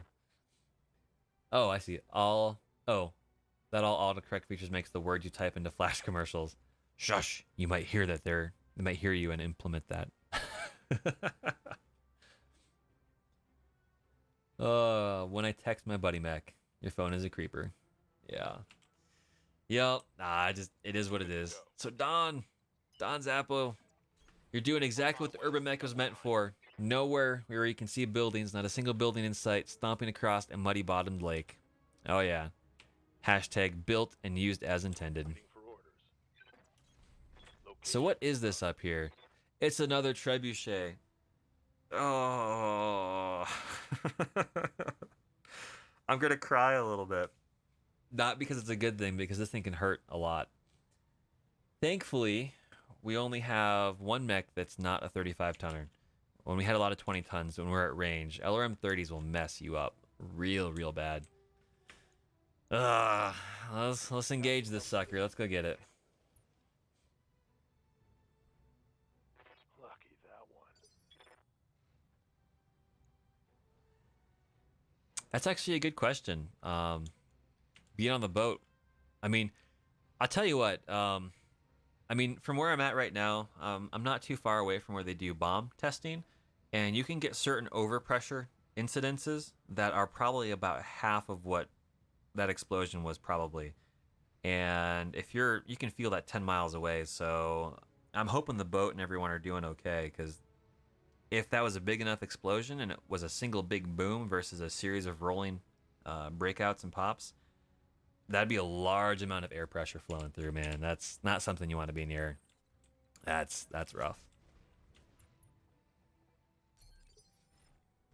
Yeah. You crack any windows on the boat? Everything okay? Yep. I apologize. You said you'd talk about it later on in the stream, and we're sitting here asking all those questions, so.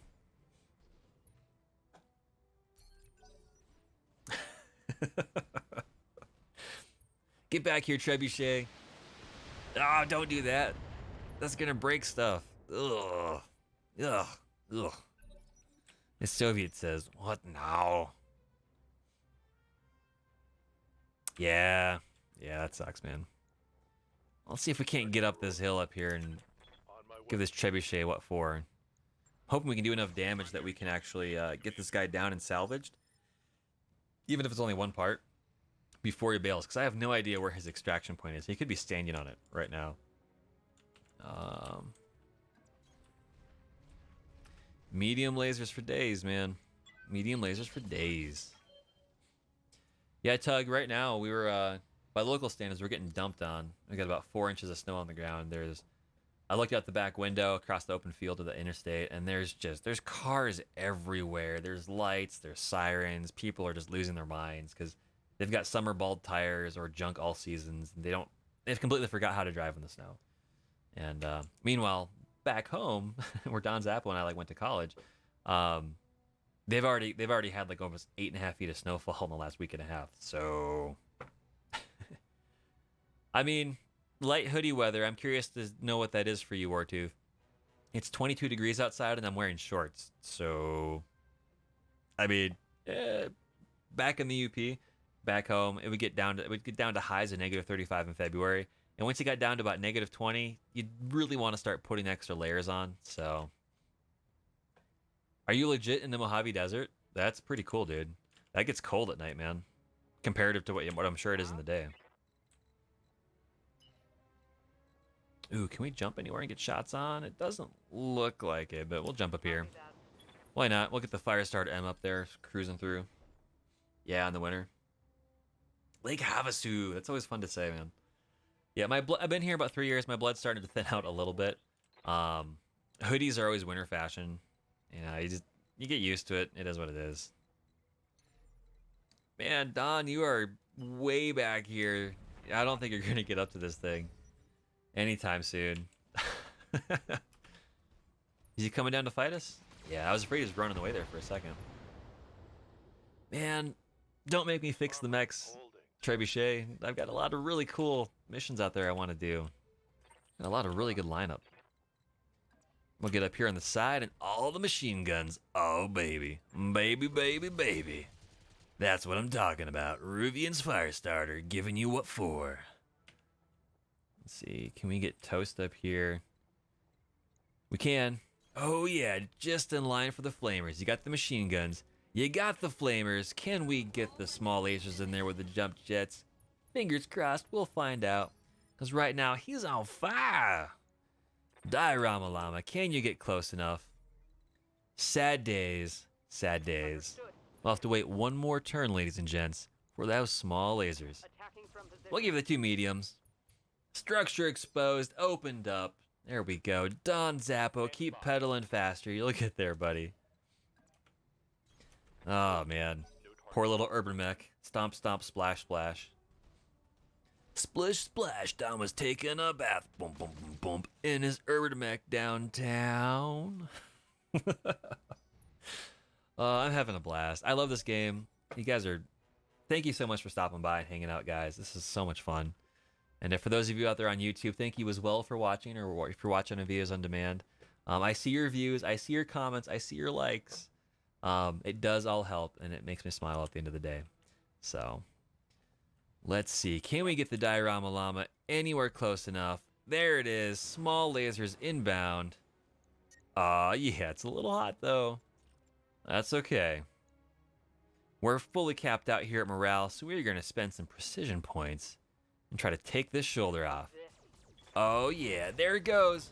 Bada bing, bada boom. Left torso destroyed, left arm destroyed, and stressed. Yeah, yeah. Yeah, man, actually, omeprazole magnesium works pretty good. I'm just on straight omeprazole.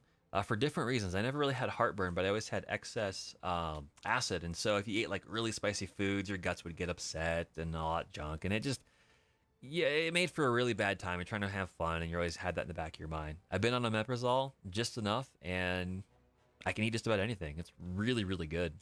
If you miss a dosage, though, boy, does that heartburn come raging back because your body tries to balance out. Yeah, milk really, really does help quite a bit. So... yeah, 20 milligrams is what I'm on, so... yeah, it started off as a BattleTech channel. Now we're talking about heartburn medication. Oh, baby. Alright, let's see if we can't get up here. Oh, we can't. No, we can. We can get the flamers. Round 2, here we go. Get hot, son. Oh, yeah. That's what I'm talking about. Panicked, mech shutdown, on fire, heat critical. Yep. And now here comes the Ruvian to come in with the machine guns. Nice little love tap just to knock him over. Just boop, boop that Snoop. There you go. Right arm destroyed. See if the machine gun ammo can actually get in. He's panicked. Will he eject? Come on, man. Bail out. Bail out. Oh, he's still there. He's still hanging in. What's up, boss? Doesn't look like Don Zappo can get anywhere. Maybe we can jump up?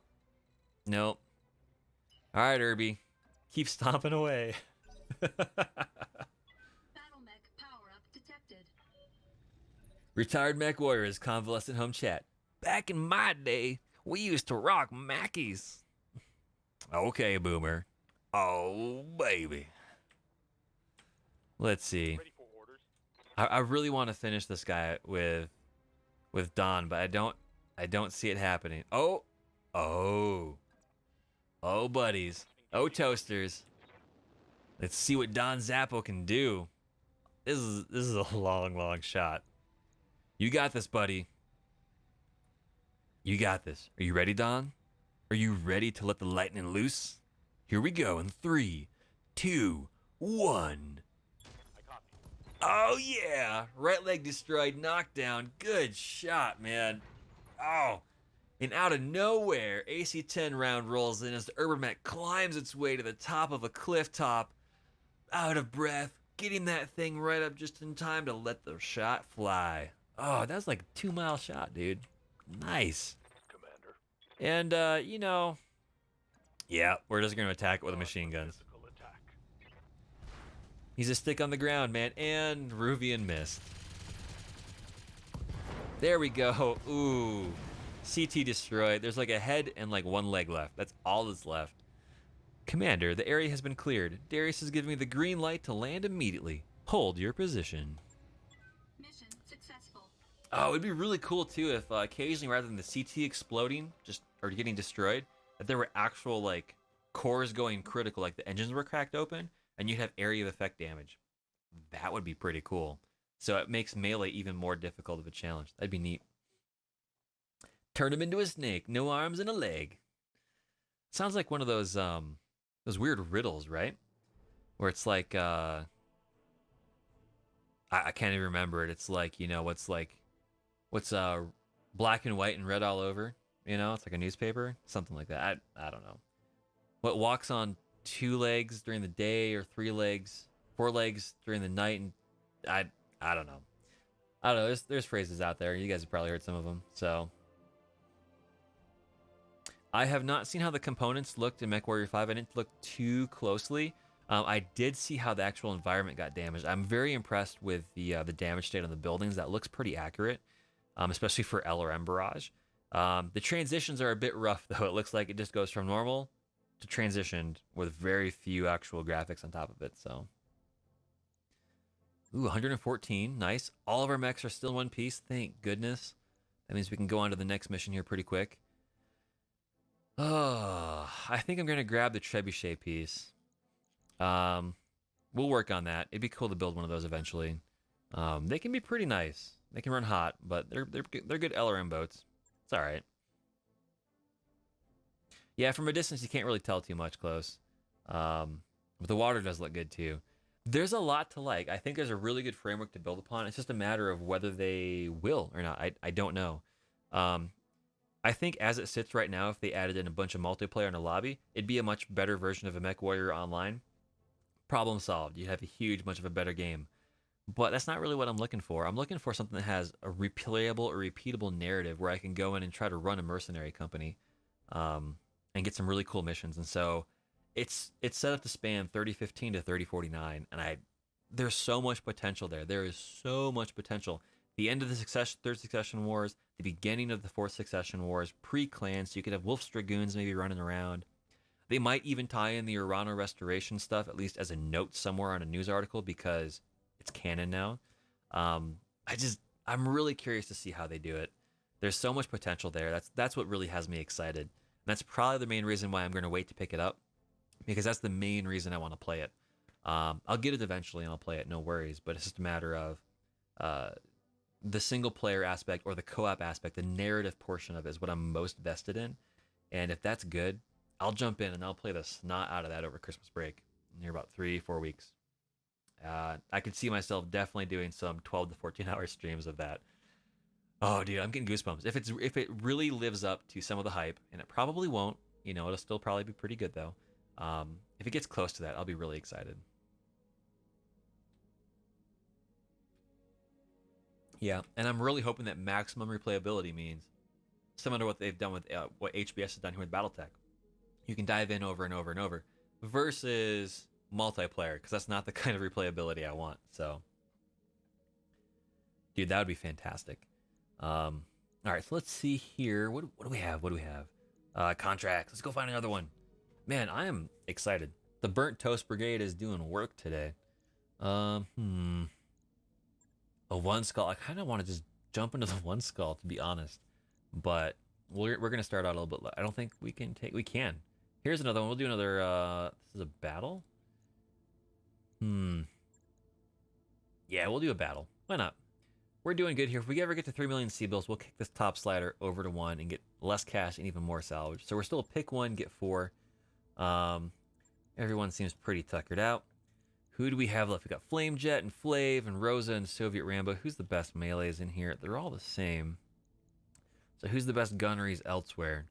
So we're going to give Rosa to the Urban Mech, and we're just going to haphazardly throw everyone else in. So Flav is going to get the M variant with the jump jets. Actually, no. We're going to give Flamejet the one with jump jets.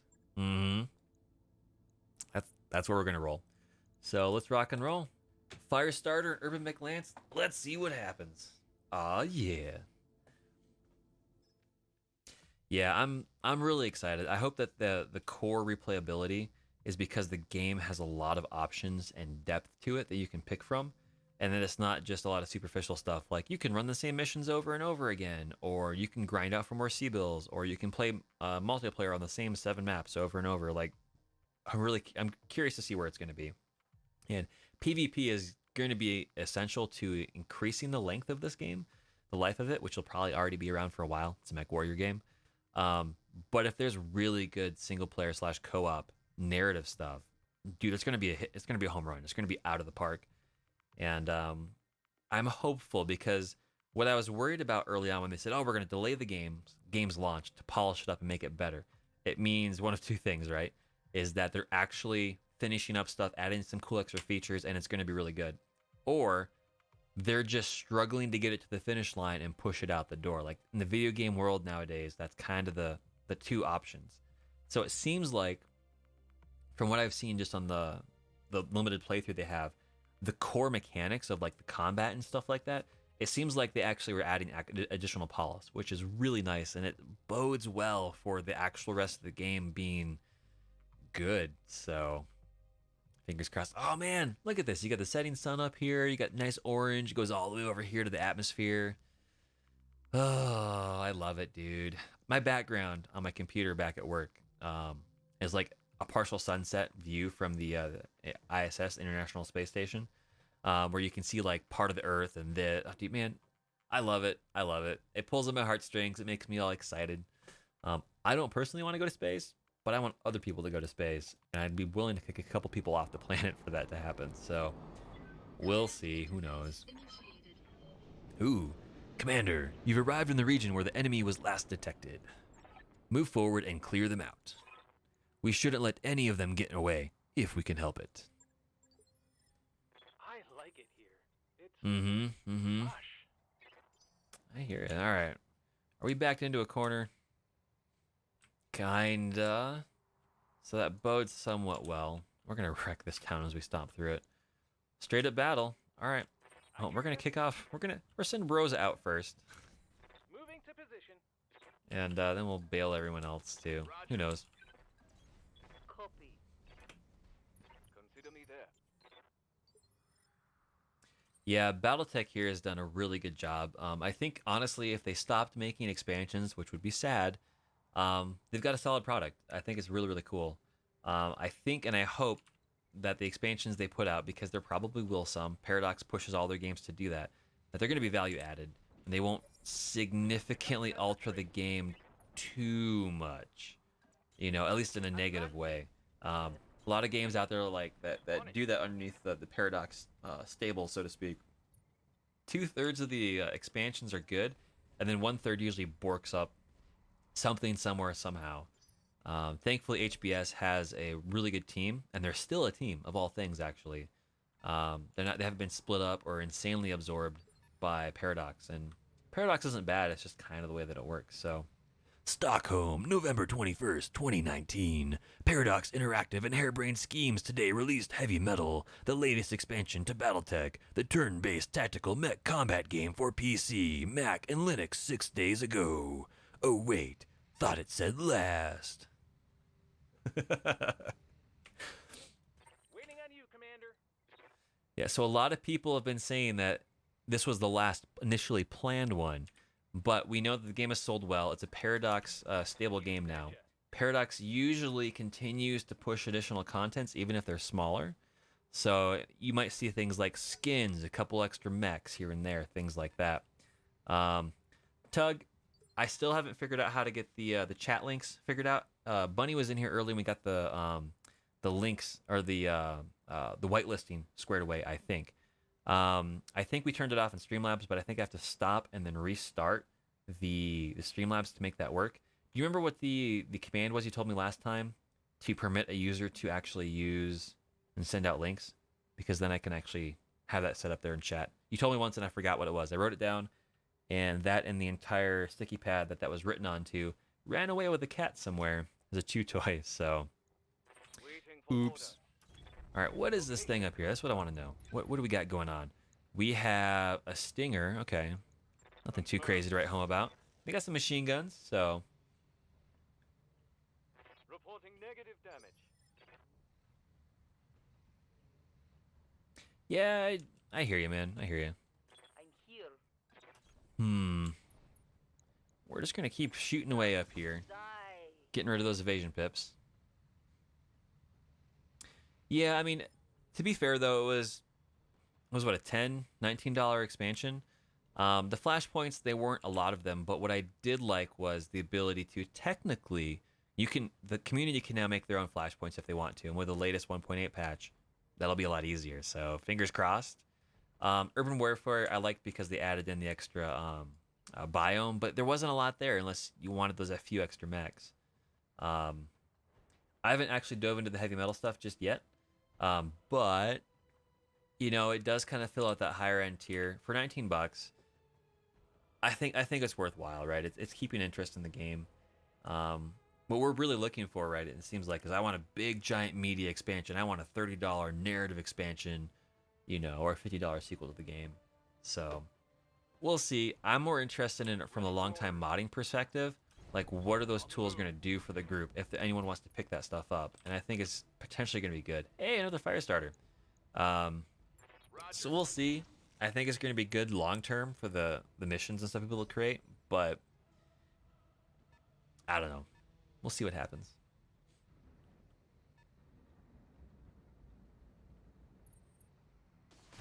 Yeah, Tug, I'm trying to recall what the actual command was to permit links. I thought it was like /permit or /allow. I forget what it actually is. So, ooh, large laser. What are you? A goblin. Ah, I hate these things. I hate them. I hate them so much. Rosa. There we go. Getting up into combat. So we have a Jagger Ice with SRM2s, a Stinger, and another vehicle. Not bad. Ooh, there we go. Right torso, right arm destroyed. Oh, man. Nice. Nice. Yeah. And to be fair, Wartooth, one of the things that I think is really cool is, we're sitting here looking at the game, watching the game, playing the game, going, man, I wish there was more cool content for this. That is very core of the situation, means that the core game is desirable and we want more stuff for it. It's like, this scratches the itch. I want more of this. And that's a really good perspective to have rather than, this is all junk. I want them to fix it, So I'm kind of torn. Like, I'm excited. I want more story. I want more stuff, I want an Urano Restoration Part 2, And they're prepped where they're on the cusp of the Fourth Succession War, honestly. And whether they stick with the Urano Restoration or they go somewhere else, they could do that either as a big expansion or a new game. So I'm stoked. I'm really excited for all that. All right, here you go, Flav. Go stomp on a vehicle. Hovercraft at that. Boop. Oh, you missed. Man, come on. It's not like it's floating on air, scooting around everywhere.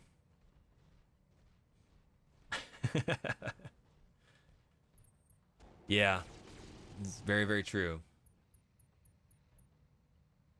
Yep, you got it, man. I mean, a lot of the proper clan mechs, though, they don't actually have models here, but MechWarrior Online, who they can license them from, does have them. So it's really just a matter of, is there enough of a business case to do a big enough expansion? And that's what I don't know. I think Paradox is probably going to be pushing for them to do that, because I think that they're in a position to do that. The game has sold well. The expansions have sold well. They make their money back as a studio, so feed back into it, Ooh. Oof. Oof, oof, oof. What now? Alright, we're just gonna go have all these fire starters go beat up on this other fire starter. Why not? Let's do it. That's another miss. But we got this. We can make this work. All the lasers. There goes an arm. Nice. Very, very nice. That looked like a critical hit. Yeah, I mean, to be fair, BattleTech, this game, is what finally got me over the hump on the tabletop side of things. I played a little bit of MechWarrior 2. It was cool. I didn't really get it. Like, it was cool to pilot a mech, but, it's like, all right, whatever. All these years later, I've known about the tabletop. I'm like, the Pewtercast minis, they don't look good. It's a lot of work. I can't wrap my head around it, right? And then this game comes out, and I'm like, this is really nice. And to be fair, with some extrapolations, BattleTech, here made by HBS, and the creators of BattleTech were involved.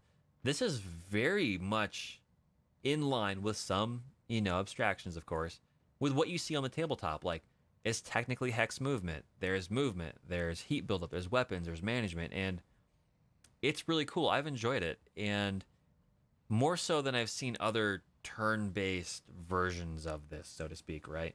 The presentation for this made me get invested in this era.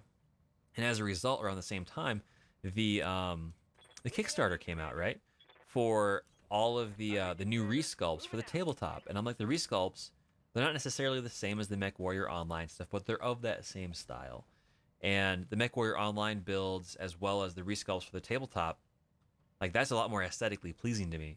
And now, between this game and the tabletop, I'm in it, right? I've backed the Kickstarter. I've got all the Intersphere and Comstar mechs on order.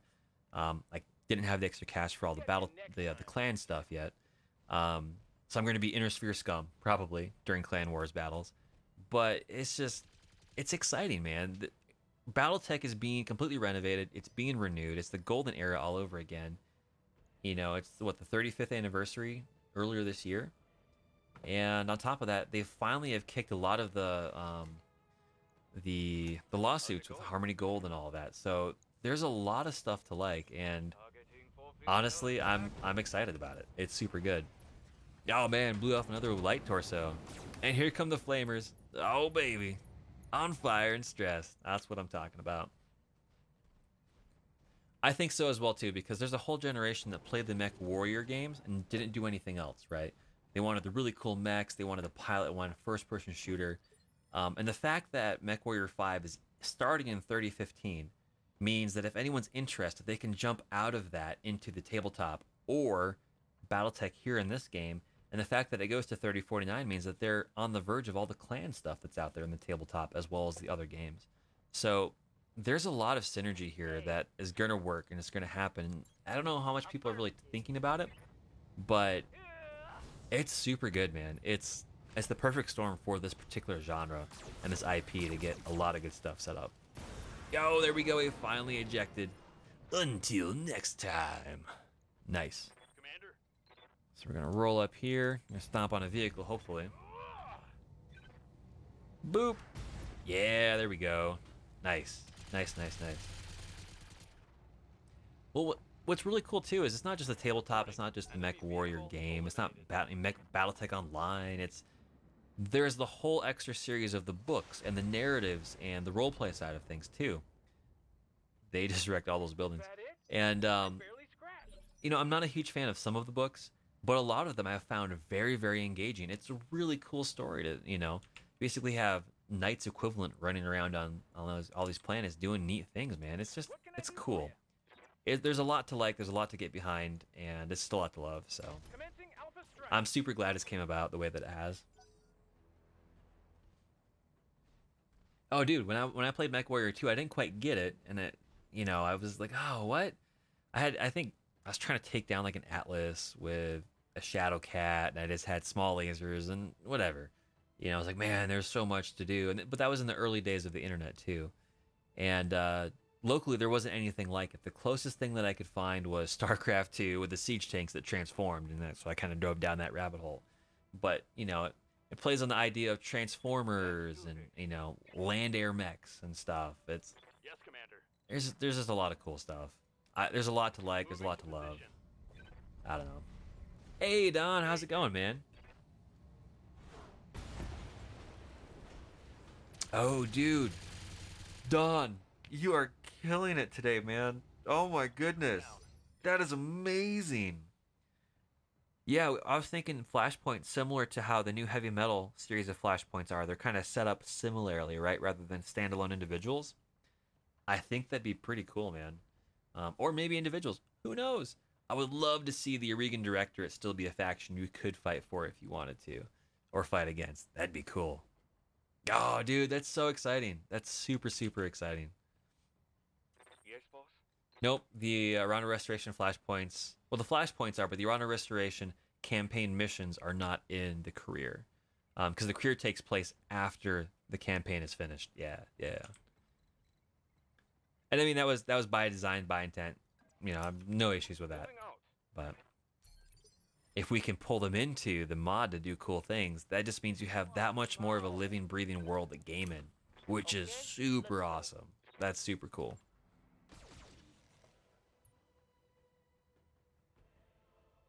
Yeah, and Don, if I ever get a chance to be a streamer pilot in the mod, let me know, man.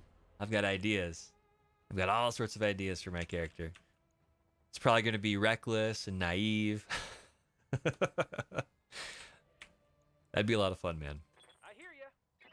I know you guys got a bunch of stuff going on, though, so. I mean, I think so. We'll see. There's a lot of really neat ways that they want to structure stuff, and they did. They followed that through for all three of them, and all three expansions kind of brought different things, and they all sold well, which means there's an appetite in the community for all of that content. And so it kind of opens the door for them to do whatever they want for an expansion, right? Which is super neat. Left leg destroyed. Sit down, son. Or get burnt up.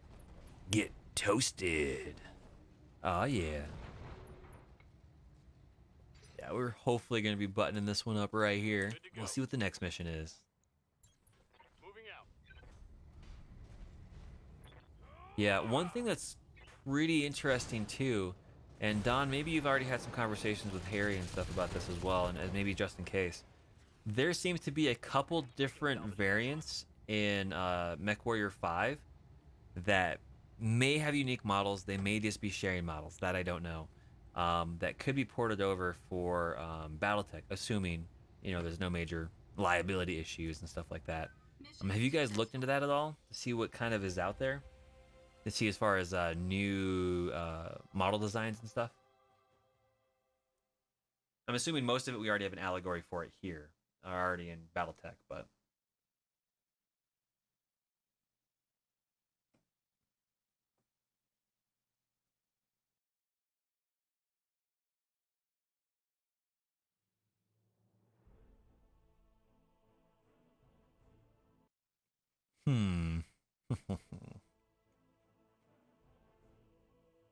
Fair point. Fair point. Because right now, as far as unit entries, the only thing that you guys are missing are really the 2 quad mechs, right? And then some of the more unique lambs and air and ground vehicles and stuff, right? That's really about it. Some of like the goofy like walking tanks and stuff. Nice, no injuries. Oh, dude, we're good to go for another mission. Fantastic. More fire starter pieces. I'm not going to say no to that. We're seeing a lot of those, though. Fair point, man. There's a lot of stuff going on. I totally get it. When you have different mod teams and you focus on different things, it's not even worth diving into other stuff, right? You're like, I want to focus on what I got, and if I ever finish that, then I'll take my head up and kind of look around. So I have seen some of the old Neuro helmet designs, I think. They're goofy. Even the newer ones are kind of goofy. I don't know. I grew up watching things like, I grew up watching shows like Zoid's Chaotic Century, where they didn't even have cool helmets. They just had really cool face paint, I get why they are there, narratively speaking, but it's not a make or break thing for me, Yeah, is it pretty cool? You're talking about the one that's basically almost the entire head is encased, right? Or the one that has all the contraptions hanging off the front. Nice.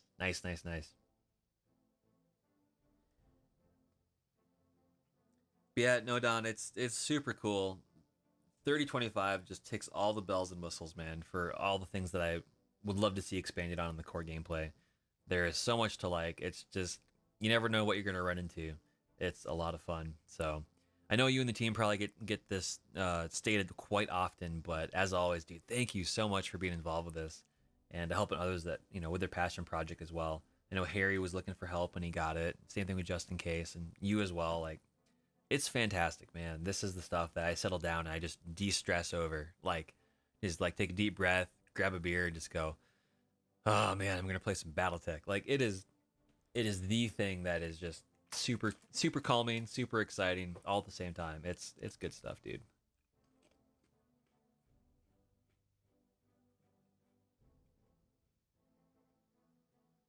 All right, I'll definitely do that, man. Assuming the game loads.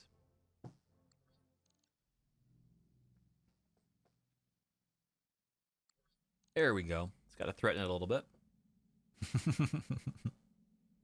So I think all of our pilots are currently fatigued. So we're going to spin for 4 days, I think.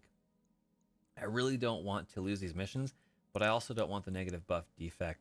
And on these one skulls that we're going to be diving into, we're going to really kind of need that, is my guess, in case they flex up to like 2 skulls or something like that.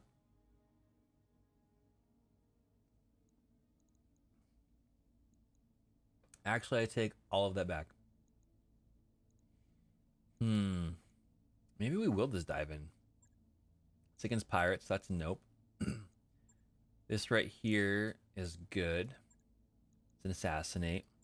One of these is against the pirates, I think. Yeah. So we've got 2 here that we could do. And if we do that, we'll get the negative debuff over and over.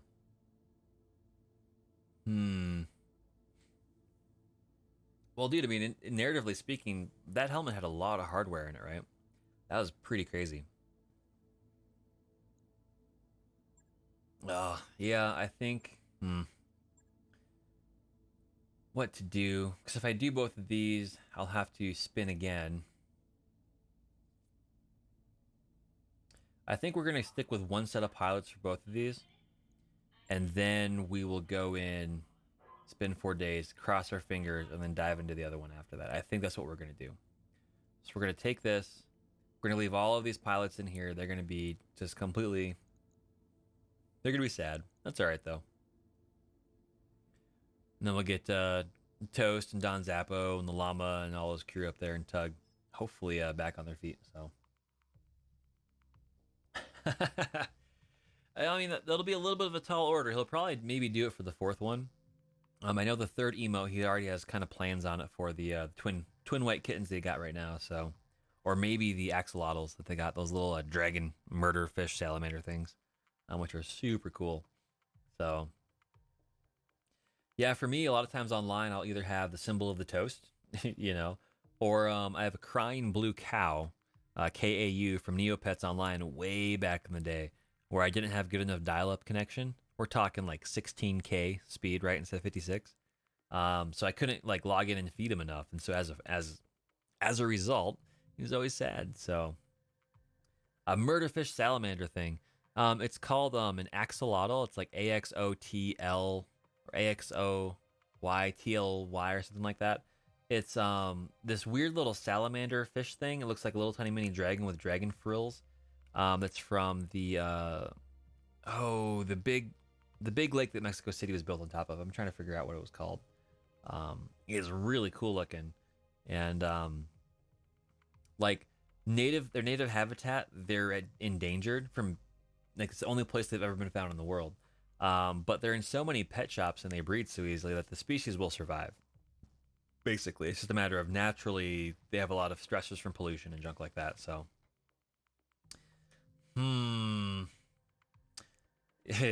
this is going to be an interesting one, buddy. Something like that.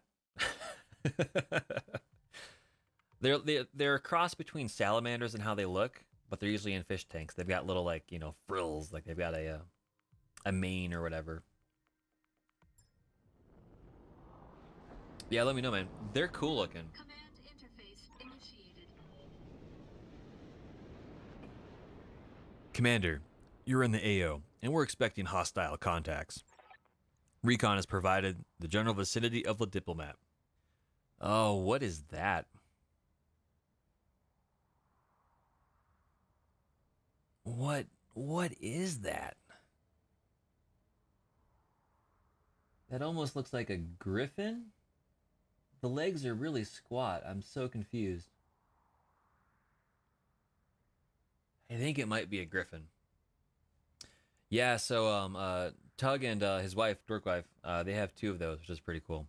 What do you guys think this little dot up here is? What do you think this is up here?